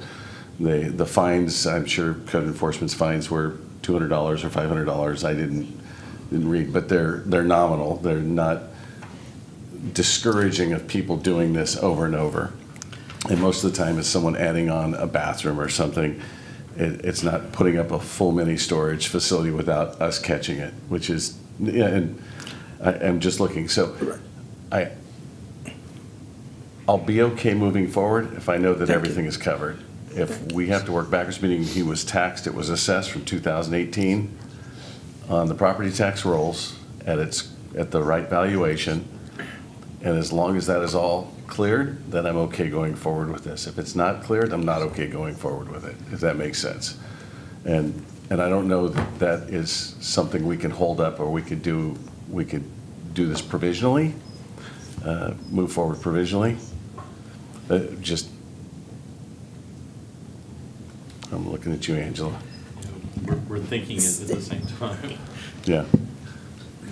So if it was built in 2018, but the tax assessor did not catch it until, say, 2020, and so for 2 years they did not pay taxes, would it then be your wish to have the project pay what the taxes would have been for those 2 years? Sure. It's a competitive business, and to give them a competitive advantage is not right when other people are.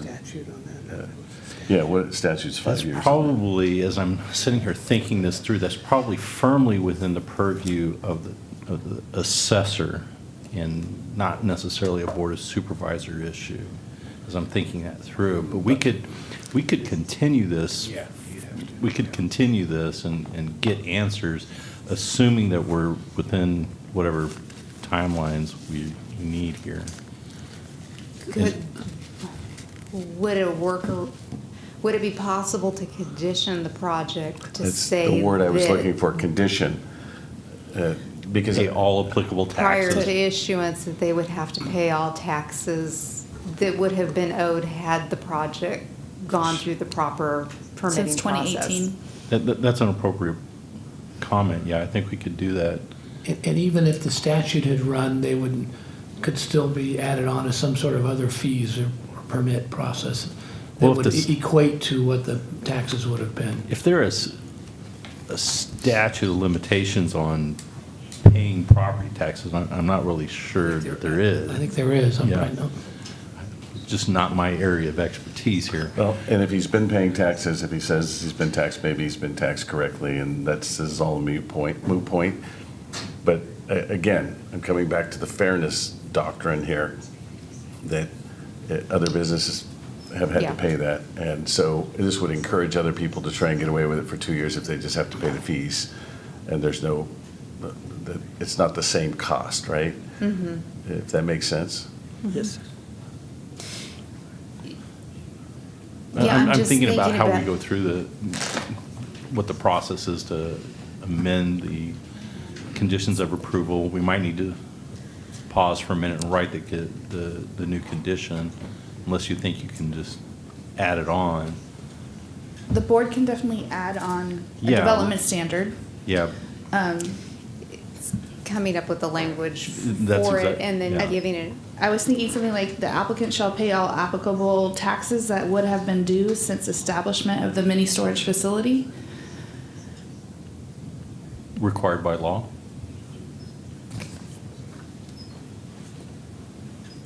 And if we get to a situation where we find out that there's an issue that can't be met, the applicant can always ask for modification to the condition and we can go back to Planning Commission. Is that a condition that you Yes, would be sir. I have agreeable to do? Yes, sir. No worries. Okay. I will pay any taxes due if they want it.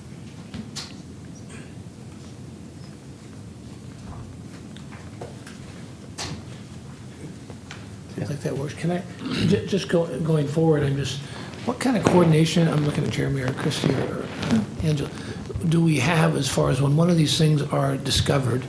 Is there a process where we reach out to the assessor's office and say, we just came across this and we get it on their radar? Do we talk to each other? Normally, the assessor finds these out before we do. They use aerial photos and many other tools to identify these. However, from their perspective, they're there to assess, not necessarily to turn people in, so we don't necessarily know when they have found these. But generally, they are aware of these and they are taxing them before they come to us. Just be nice if we had some sort of system in place where we're talking to each other and we could coordinate. We have a system where we can access the records when we get signatures, but then we have to talk to whoever's in charge of that area to find out more information. And in this case, I didn't ask about the payment of the taxes. Maybe we can just get some sort of policy in place for the future that we don't have to deal with this again. Right. Thank you. All right.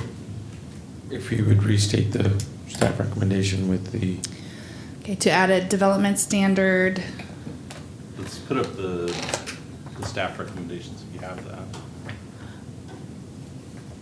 Yeah, just put up the slide for the staff recommendations and then we'll just add.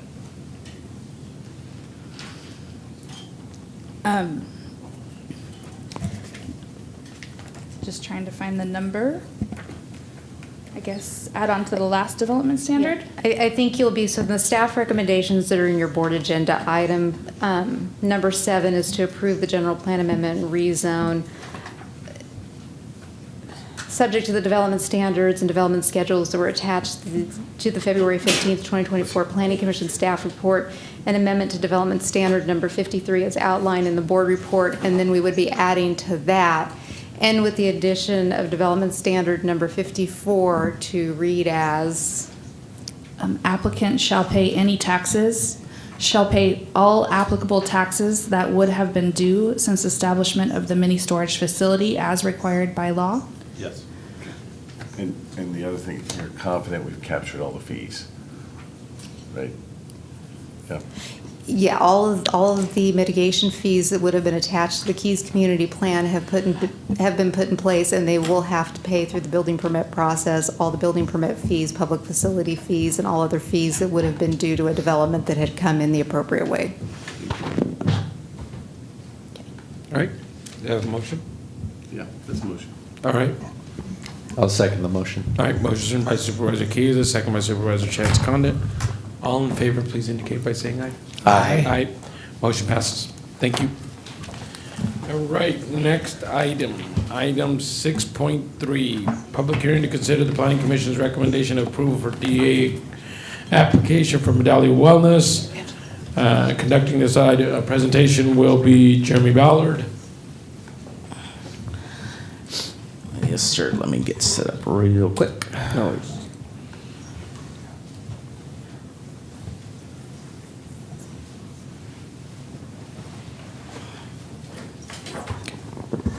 Okay, so good evening, Chair Graywall, board members, CEO Hayes, County Council Bowes, Jeremy Ballard, Senior Planner with the Planning Department, to present the development agreement application for Medallion Wellness. So the request before you is to adopt a new development agreement for an existing commercial cannabis retail with delivery and distribution, which was originally approved on April 16th, 2019, with a 5-year term that will expire on May 16th of this year. Project site is 4213 McHenry Avenue on the northwest corner of McHenry and Pellendale Avenue intersection in the Modesto area. The operation was approved to operate out of 3 suites of an existing 8,680 square foot commercial building. The retail portion is outlined in green there and the distribution side in yellow. The adopted development agreement required the operator to pay 2 separate fees, a community benefit contribution fee, which was varied in amount and based on the type and quantity, and was collected for the purpose of funding and enforcement of illegal cannabis activities. And then there was a community benefit contribution fee, which also varied in the amount based on projected revenues, and that was collected for the purpose of funding local charities, communities, and public improvement projects. As discussed at previous meetings, the board in 2022 had us ceased the collection of the community benefit fee, and then a new contribution program was adopted in October of 2023. Medallion Wellness had an annual community benefit fee payments. They were required to be paid in quarterly installments for The retail activities those payments consisted of $200,000 starting in 2019, then increasing annually from $250,000 in 2020 to $280,000 in 2023, or 8% of gross receipts, whichever was greater. For distribution, the fee payments included no charges for self-distribution, and then starting at $10,000 annually in 2019, and increasing annually to $30,000 in 2020 and $60,000 in 2023, or 3% of gross receipts in any of those years, whichever was greater for the third-party distribution. Over the first 5 years, Medallion paid the county a total of $1,450,822 in community benefit rate fees for both activities. They paid $69,500 in community benefit contribution fees prior to the program suspension, and they are current on fees owed to the county. Their first annual inspection took place on May 12th, 2022. There were 12 findings needed for correction, which related to record keeping, security measures, fire safety improvements, building permitting, and advertising signage. All 12 findings were addressed, and the operator was issued the county's commercial cannabis activity permit on December 26, 2023. During their time in operation, there have been no calls for service to the Sheriff's Department. With the expiration of the original development agreement forthcoming, staff has proposed a new development agreement, which will consist of a 2-year term with an automatic termination clause to correspond with the potential passage of a tax measure in November of 2024. Staff has proposed that the community benefit for Medallion for retail activities consists of $70,000 annually, or 8% of gross receipts, whichever is greater. For third-party distribution, staff is proposing the same rates at $60,000 annually, or 3% of gross receipts, whichever is greater. So while the flat rate for Medallion is lower than the previous development agreement, the methodology to calculate it is the standard methodology employed by the county when considering an amendment to a development agreement. And also to highlight, there's still the clause for 8% of gross receipts, whichever is greater. And additional new terms proposed by staff for this development agreement include clarifications for periods of inactivity, annual review for development agreements memorializing the new community benefit contribution program, additional requirements for mutual amendments and cancellations of the development agreement, and then specifically providing CEO staff discretion on amendment requests when a past due balance is outstanding. There's some other new areas, including procedures for transfer of the development agreement to new entities, some definitions regarding canopy size, and allowance for the county to collect damages for late payments.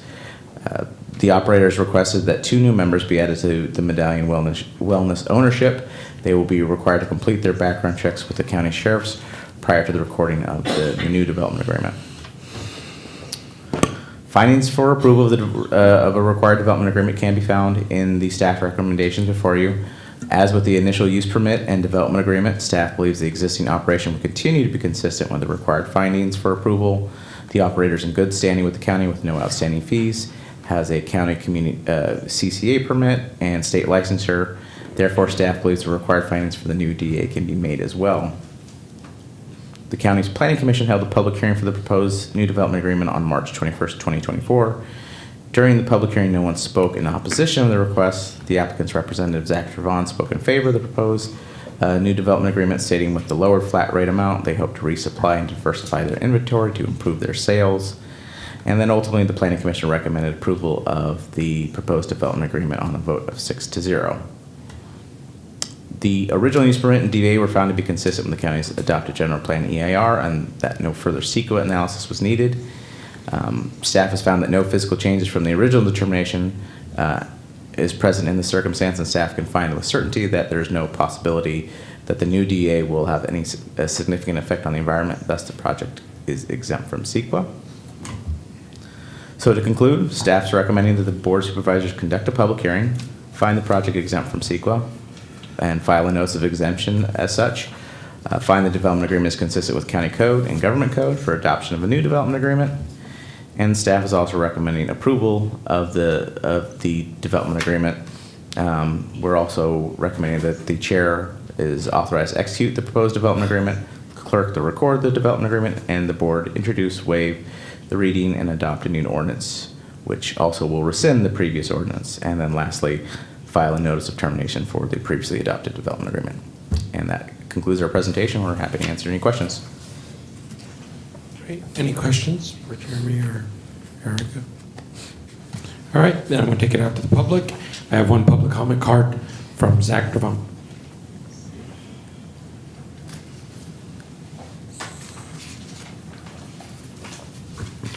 Chair Guerrero, members of the board, good evening. Thank you for the opportunity to be heard. Excuse me, I'm getting a little late here. I'll try and keep it short. Medallion was the first retailer to be approved in Stanislaus County in 2018, and dare I say, with no sheriff's calls for service, 12 code violations that were quickly remedied after our first ever inspection, I would be obliged to say this is a success story for the county's cannabis program. We're currently square 100% with the county on all of our fees and conditions of approval. We've been issued our CCA permit. We are especially appreciative of all the work that has gone into getting us here by staff, and as well as the recalibration of our community benefit fees to be more commensurate with current revenues. We appreciate the consideration here tonight, and I'd ask that you adopt the Planning Commission's recommendation to approve renewal of our DA. And I'd be happy to answer any questions that you may have. Thank you. Thank you.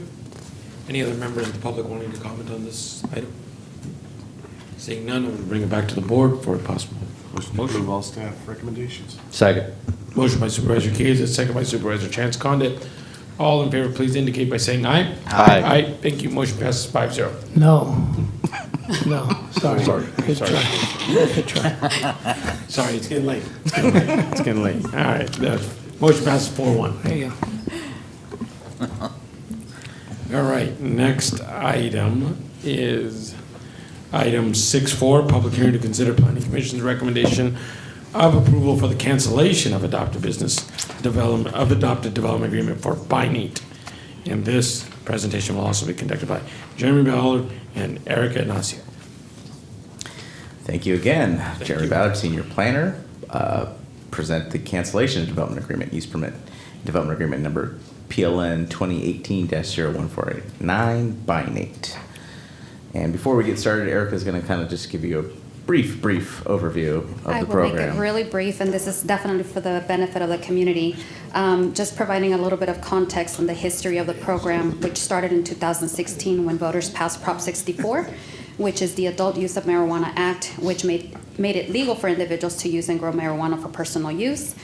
In September of 2017, the board approved the development of a commercial cannabis strategy for retail, cultivation, and other activities. In December of 2017, the board adopted an allowance strategy of 61 licenses with a maximum of 7 retail businesses, established a cannabis activities ordinance on zoning, fees, and application process, and established an enforcement strategy to remove illegal cannabis activities, which is a revenue source to fund the county's enforcement strategy to eradicate illegal cannabis activities in the county. In 2019, the board held initial public hearings and began approving development agreements for commercial cannabis businesses. As of April 15th of 2024, there are 16 development agreements that are active, 10 have been canceled, and there are 27 active licenses, 34 remaining to be issued. Of the 27 active licenses, you have 6 in retail, 9 in cultivation, 4 in nursery, 6 in distribution, and 2 in manufacturing.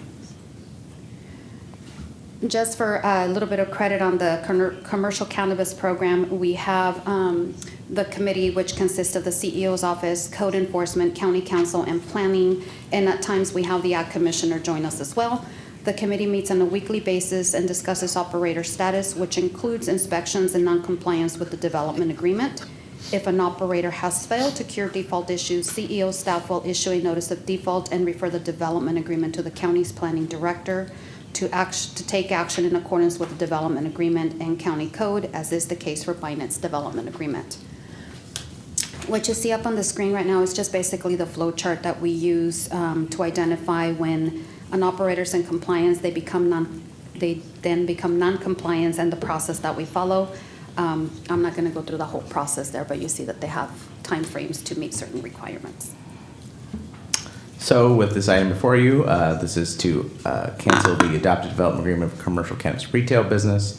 The cancellation is due to non-payment of fees required by the adopted development agreement. The project site is located at 21931 Highway 33 between Fink Road and Ike Crow Road in the Crow's Landing area.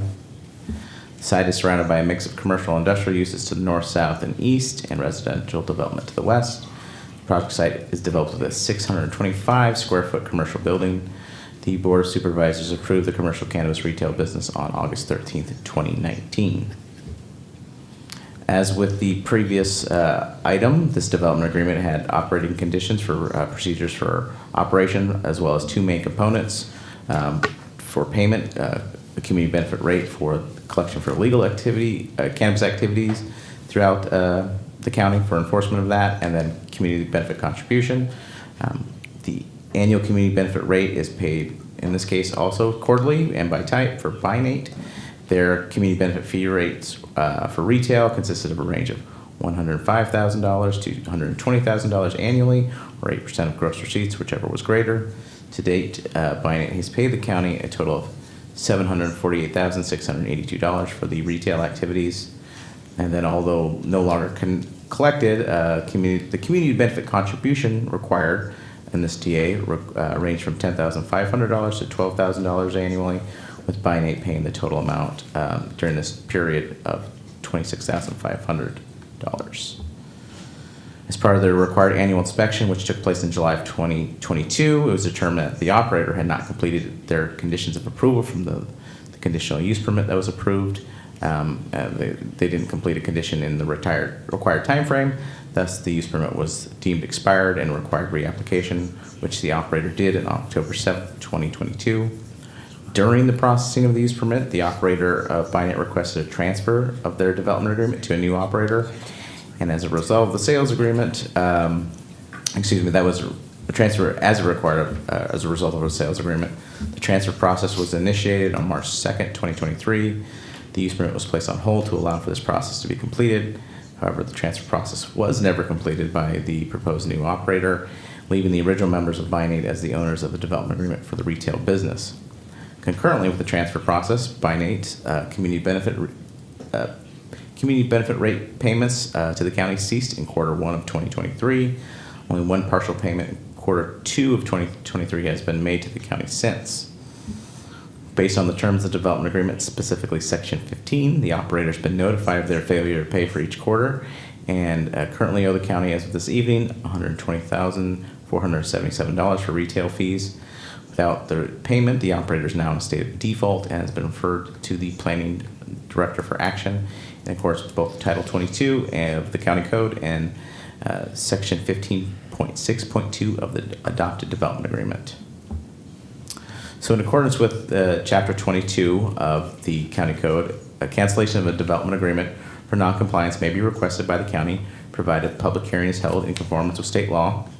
Additionally, Government Code Section 65865.1 allows the cancellation of a development agreement if it can be found the terms of the development agreement have not been made or met by the applicant. Also, as stated in Chapter 22, during the public hearing, the operator must demonstrate compliance with the development agreement. If not shown, the Board of Supervisors can begin cancellation proceedings or recommended terms and conditions to remedy the noncompliance. Staff believes that with the documented failure to make quarterly payments and no attempts to remedy that debt, that canceling the development agreement for BINATE in its entirety would be consistent with the required findings to do so. The county's planning commission held a public hearing for this cancellation on February 15th, 2024. During the public hearing, no one spoke in favor or opposition of the cancellation. However, during this period, a property owner that is adjacent to a different commercial cannabis retail operation asked about allowable retail uses if a cancellation were to take place. Staff did confirm after the meeting that his questions was in reference to the People's Remedy, which was also scheduled that evening, but had been continued to March 7th prior to the BINATE's public hearing. Ultimately, the Planning Commission recommended approval of staff's proposed cancellation on a vote of 5-0. The original use permit and development agreement were found to be consistent with the county's adopted general plan, EIR, and no further analysis was needed. Based on the action here tonight of removing the development agreement, staff has found that there would be no possibility of a significant effect on the environment, thus the activity is not subject to CEQA. I'm going to hand it back over to Erica for a quick second. This is just to go on ahead and go through the operator timeline of the communication that we have had with the operator. So BiNate's development agreement was approved by the board on August 13th of 2019. BiNate's last full payment for quarterly fees, which is quarter 3 of 2022, was made in November 30th of 2022. On November 20th of 2023, BiNate was referred to the planning director to review noncompliance due to unpaid quarter 3 2023 fees after prior referrals for quarters 4 of 2022 through quarter 2 of 2023. On February 15th of 2024, the Planning Commission considered staff's recommendation to cancel the DA due to the unpaid fees by a vote of 5-0. And this right here just gives you a snapshot of the past due fees by the different activities from the operator. And this is information that was gathered from the State of California's Department of the Cannabis Control Metric Database. BiNate generated revenues in the amount of $595,000 from quarter 4 2022 through quarter 4 of 2023. BiNate has accumulated a total outstanding balance of community benefit rate fees in the amount of $120,000. So then to conclude, as outlined in the agenda report for you, staff and the Planning Commission have recommended the Board of Supervisors conduct a public hearing, find BiNate a material breach of the terms of the development agreement, also find that the cancellation is consistent with Chapter 2208 of the County Code and Government Code Section 65865.1, approve the cancellation and order closure of the business within 30 days of the repeal of the ordinance adopted with the original development agreement, which will be subject to inspection by the county, and then introduce, waive the reading, and adopt an ordinance to rescind the original adopted ordinance. And lastly, file a notice of development agreement termination for the adopted development agreement with the county's clerk recorder's office. And that concludes our presentation. We can answer any questions. Thank you. Any questions? All right. I'm going to move this out to the public. Any members of the public have any questions? All right. Seeing none, bring it back to the board for a possible motion. Motion approved. Second. All right. Got a motion by Supervisor Fitro, second by Supervisor Condon. All in favor, please indicate by saying aye. Aye. Any nays? Not on this one. All right, motion passes 5-0. Thank you. All right. Next item, 7.1. Approval to introduce and waive the first reading of an ordinance amending Stanislaus County Code Title 9 to add Chapter 9.96 to authorize the County of Stanislaus to join the San Joaquin County Health Commission. Conducting this presentation, Ruben Imperial and Mary Ann Lloyd. Good evening, Chairman Greenwald, Board of Supervisors, County Council Bowes, CEO Hayes. I'm Ruben Imperial, Assistant Executive Officer supporting our county's health and public safety departments. I'm here with Kelly Covello, our management consultant as well. I'm joined today in the audience by the Health Plan of San Joaquin's Chief Executive Officer, Lizette Granados, and also Greg Dieterich, the Director of the San Joaquin Health Care Services Agency. I'm also here with Health Services Agency leadership if there's any questions as well. I'm here to speak on the approval to introduce and waive the first reading of an ordinance amending Stanislaus County Code Title 9 to add Chapter 9.96 to authorize the County of Stanislaus to join the San Joaquin County Health Commission. Stanislaus County operates under a two-plan Medi-Cal managed care model. What that means is that Medi-Cal beneficiaries may choose to enroll between two plans. There's two plans. One's called what's called a local health initiative, and that's what Health Plan of San Joaquin is. Health Plan of San Joaquin is designated, and then we have a commercial health plan, which is HealthNet. The County Board of Supervisors designates the local health initiative, which you all did. The Board of Supervisors did in 2011.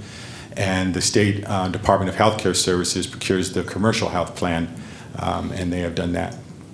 And the state of California provides funding and contracts with Health Plan of San Joaquin for the provision of medical services for Medi-Cal beneficiaries. But as I said, the Board of Supervisors retains the authority to designate the local health initiative. Health Plan serves over 169,000 Medi-Cal beneficiaries in Stanislaus County. Health Plan is a little bit about Health Plan of San Joaquin. It was established in 1996 as their county local initiative and is governed by a health commission. In May 2011, as I stated before, Stanislaus designated Health Plan of San Joaquin as our local health initiative. It's a public, community-affiliated local initiative health plan for not just San Joaquin and Stanislaus, but also recently Alpine and El Dorado counties. As I said, local initiatives are governed by a body of publicly appointed commissioners who provide oversight to the organization and the services they provide. Since 2011, the county has had a unique administrative agreement partnership model with the Health Plan of San Joaquin. Today we are making a request or recommending a transition that to a shared governance model.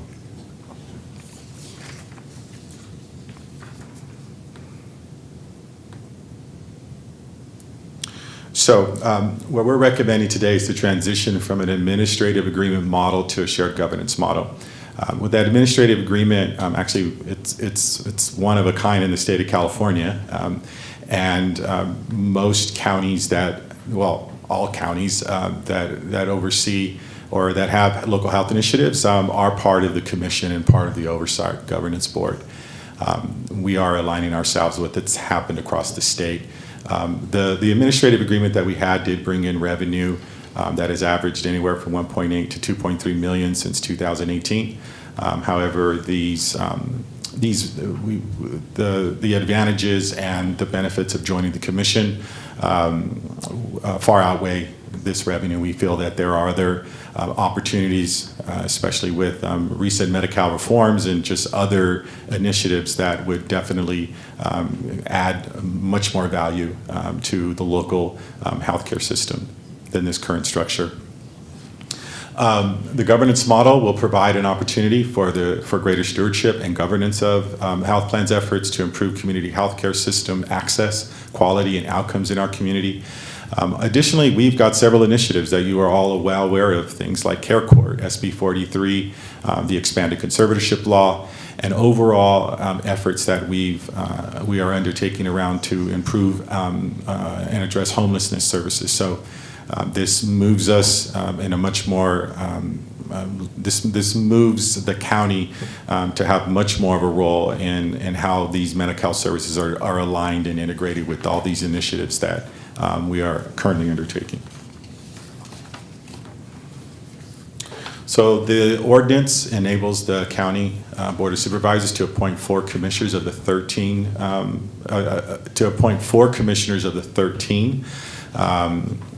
There's, as I mentioned, the plans also the initiative for Alpine and El Dorado County, so they also would have and have commissioners as well. The county would make appointments as terms of current commissioners expire and seats are vacated starting in June 2024. You see there in the list that there would be 1 member of the Board of Supervisors, the Chief Executive Officer or a designee, a Stanislaus Medical Society nominee, and 1 community representative that has experience serving the Medi-Cal population.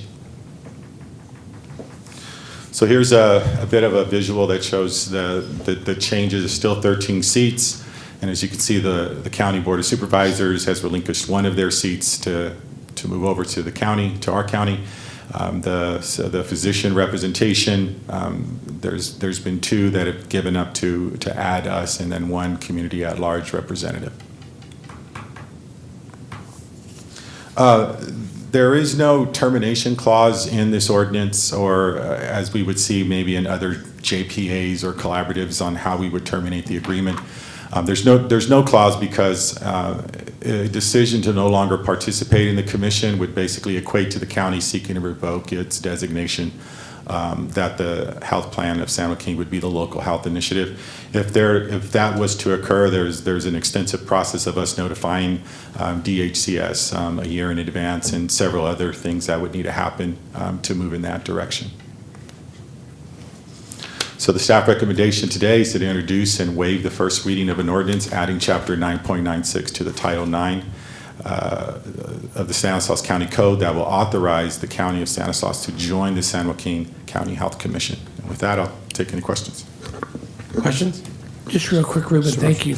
So I wonder if you could, I know we've talked about this a little bit, But if you can just expand a little bit on the statement, the government's model will provide an opportunity for greater stewardship and governance of Health Plan of San Joaquin's efforts to improve.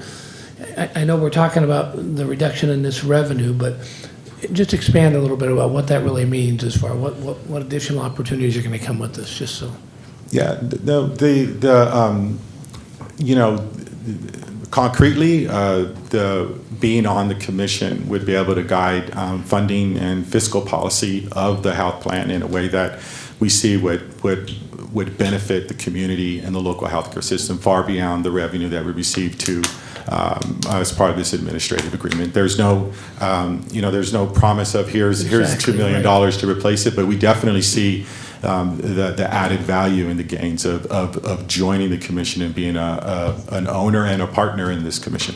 Right, so long-term, all kinds of possibilities. Definitely. Perfect, thank you. Any other questions? Any members of the board? Seeing none, I'm going to open up to the public. Any members of the public? Questions? Seeing none, bringing it back to the board for a possible motion. Move to approve staff's recommendations. I will Second it.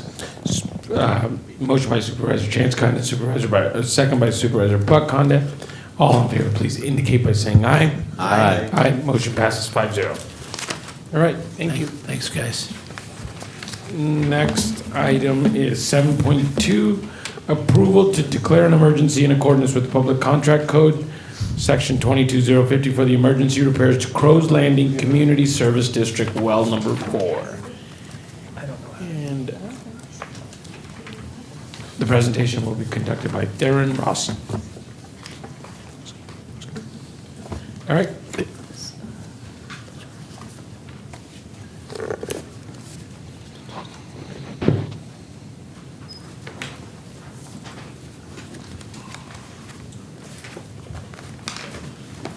Is it there?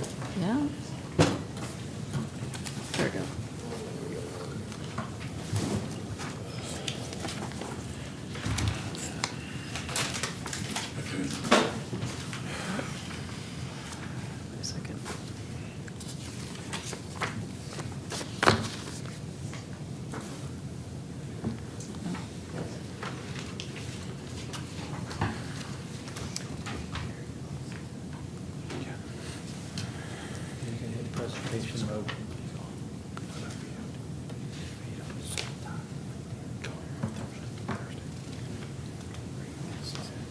Which one?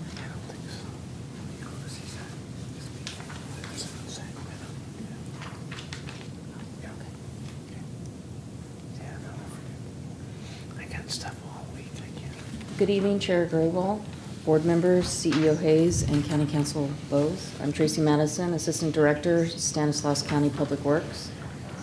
Here tonight with me, I have Theron Roshan, Project Manager, and we're here seeking approval for the emergency repairs to Crow's Landing Community Service District well number 4.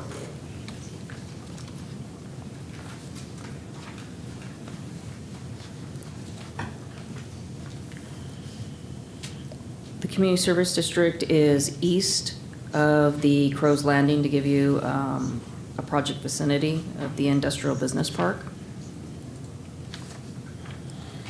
Phase 1 water system improvements include a new domestic well number 1, a storage tank capacity, daily demand and fire flow, interconnecting pipelines, booster pumping station to deliver adequate pressure with pressure regulation, and SCADA communication with existing wells. This is all servicing the business park.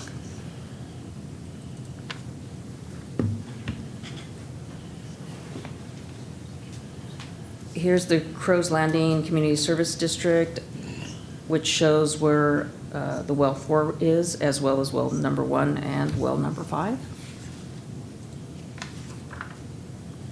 Well number 4 is at the end of its useful life. It has casing failure. Well number 5 is experiencing pumping issues.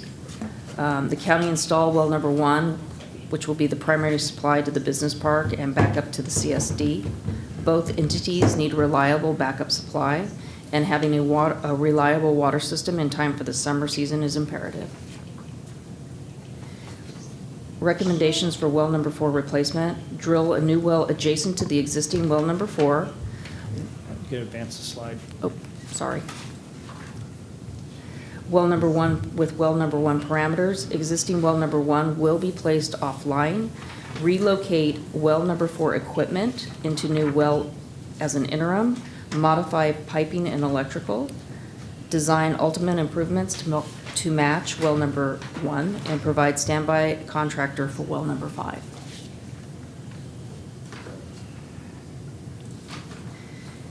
Utilizing Public Contract Code 22050, Section A.1 to make emergency repairs.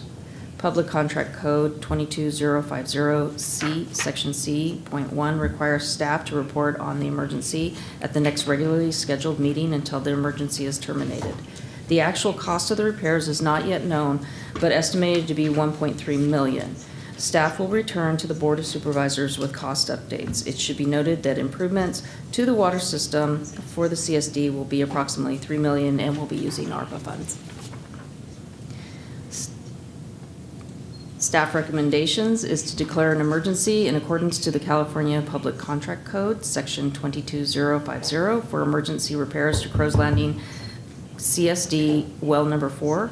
Approve staff recommendations to act in accordance to the California Public Contract Code, Sections 20134 and 22050, to make immediate emergency repairs to the Crow's Landing CSD well number 4.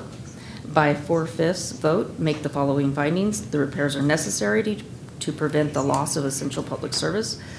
The emergency will not allow for the delay that would result if the project were competitively bid, and that the action to immediately repair the impacted well facility on the emergency basis is necessary, based on the substantial evidence to be set forth in the minutes that due to the nature of the emergencies and delay for competitive bidding cannot be permitted. Direct the Director of Public Works or designee to serve as the project manager for all aspects. To serve as project manager for all aspects of the project. Authorize the project manager to procure equipment and supplies to negotiate and execute contracts needed to repair the well without giving notice for bids, so long as they are within the department's approved budget.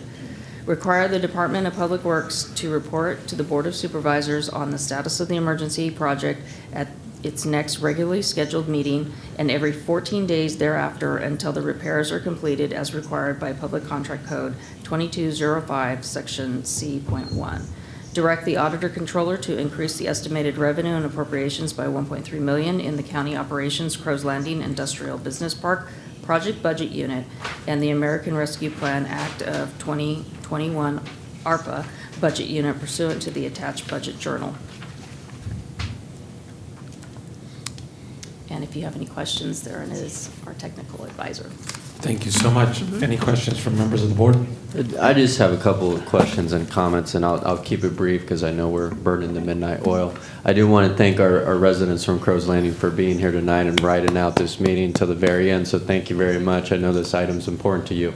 But if you can speak to, I know there's severe contamination issues on the west side with water in general, and this new well is going to be great. If you can kind of speak to some of the nitrates and contaminants, I mean, will this hopefully remedy some of that or be somewhat of a solution for these folks living on Crow's Landing? Yes, we investigated on the military base the hydrogeological aspects, and there would be additional treatment required if we sunk wells within the business park. However, we tested the water over in the Crow's Landing Community Service District, and they just need simple disinfection. So it was mutually beneficial to the CSD and to the Crow's Landing development for the county to invest in well 1, which we've drilled. And then we also tried to rehabilitate well 4 and discovered it was bad, hence this emergency. Yes. And so long term, we're going to both mutually benefit from a backup system that has well 4 fully functional and producing at a high rate, and the county's well 1. And just a quick side note, this marriage we're having between the county and the CSD is dictated by the Department of Water Resources, where they want a consolidation of services. And one thing to address what the residents brought up, is they have difficulty with their water system within the city, 350 residents that are there. With the revenue that is going to be gained in this consolidated service as the development in Crow's Landing development happens, that will benefit the ability for the CSD to move forward with improvements to their water system. Got it. Wonderful. Well, thank you again. Appreciate the presentation tonight. And again, thank you to our residents for sticking it out with us. We really appreciate you being here. Any other questions by members of the board? Supervisor Buckhammer. Thank you, Chair. On one of your slides, it says SCADA communication with existing wells. I've tried to find SCADA. What does SCADA mean? Yeah, we like to use jargon as engineers, right? It is a communication system that allows us to communicate remotely with each well, turning pumps on and off, finding what the flow rates are. So SCADA, I can't remember what it stands for, so sorry about that. No, that's fine. I just couldn't find it in the paperwork, so I thought I'd ask. Thank you. Just real quick, make sure you guys might have said this, but this is 1.3 million just to fix what's going on right now. But we anticipate the total we're going to spend about 3 million out there. Isn't that correct? Yeah, this is a stepwise approach. So first is we're going to drill adjacent to well 4, take the topside pump and electrical systems, put that in that new hole. Then we follow on with ultimate topside improvements, new pumps, new equipment. That would total around 3 million. Perfect, and that's all ARPA funds that we're using to do that? That's correct, sir. Perfect, thank you. I just want to make sure. Just technically, I think it's a majority is ARPA funds. There may be some other grant funds that get mixed in there as well. Okay. That's right. We have an earmark for an EPA STAG grant, it's called, totaling around $4 million. We haven't got that secured yet, but we have the earmark. Okay. In the future improvements for the residents out there as far as infrastructure, what is that going to involve? As I mentioned, that really needs a rate base as the development of the base happens. As that happens. And then those fees will kind of float all boats, so to speak. Right, to help cover improvements to in the neighborhood out there as far as, I'm just thinking pipes and things like that, just improvement that are probably very old out there. Yep. Very good, okay. I just have one question, if I may. So, with respect to the emergency, we need to get on record how long we think the emergency will last. How long do you think the construction will take? Okay, that's a good question. So presently, we produce plans and specifications and sent them out to contractors. We've asked them to give us their bid prices next Friday. After we review the compliance of those bids, we'll select the contractor. I would say maybe 2 weeks to mobilize after that, and then about 30 days of construction. And our goal is to get this improvement completed before the high demand summer seasons and the drawdown of the aquifer. Thank you. Any other questions? Seeing none, opening it up to the public. Any questions from the public?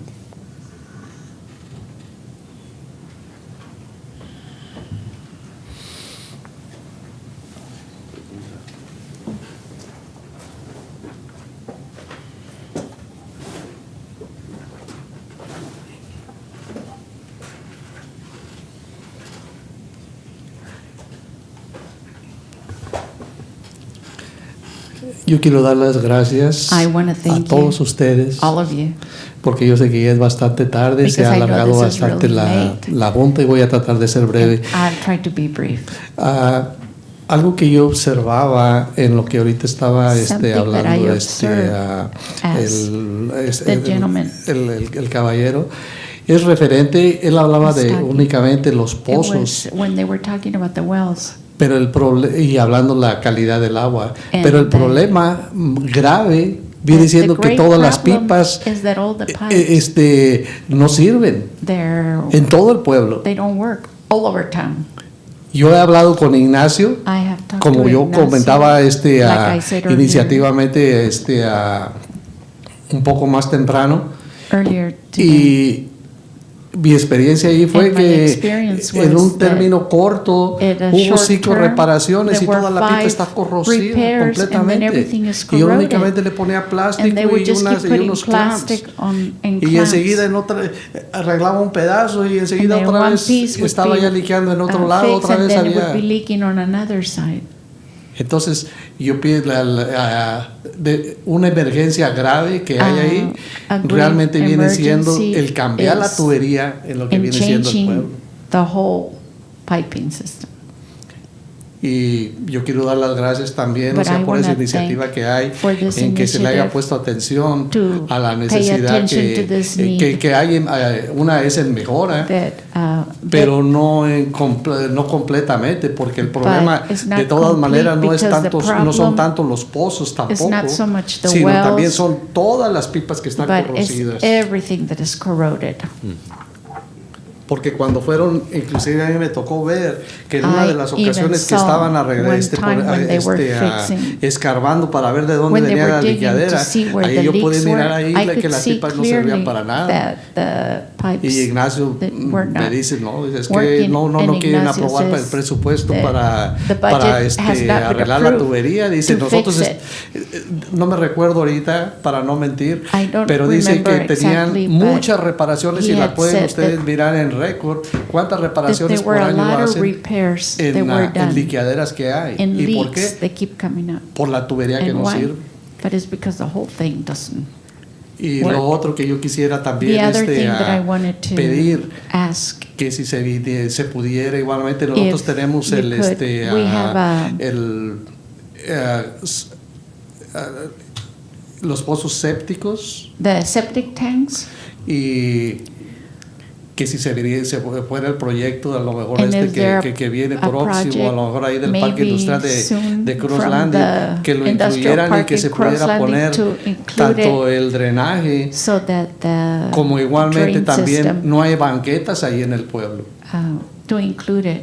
And also there are no sidewalks in the town. Es todo lo que les quería compartir. That's what I Muchas wanted gracias. to say. Thank you. I think it's important to recognize that Creo que es water is the most important thing at this point because the wells are all failing. And we talk about the infrastructure, the piping, as bad a shape as it's in, we need to make sure that water is available first and foremost. That's the emergency that we're dealing with. Yeah, and just further comments, I mean, I have seen those corroded pipes. I've gone out to CSD and Lance has held up those corroded pipes.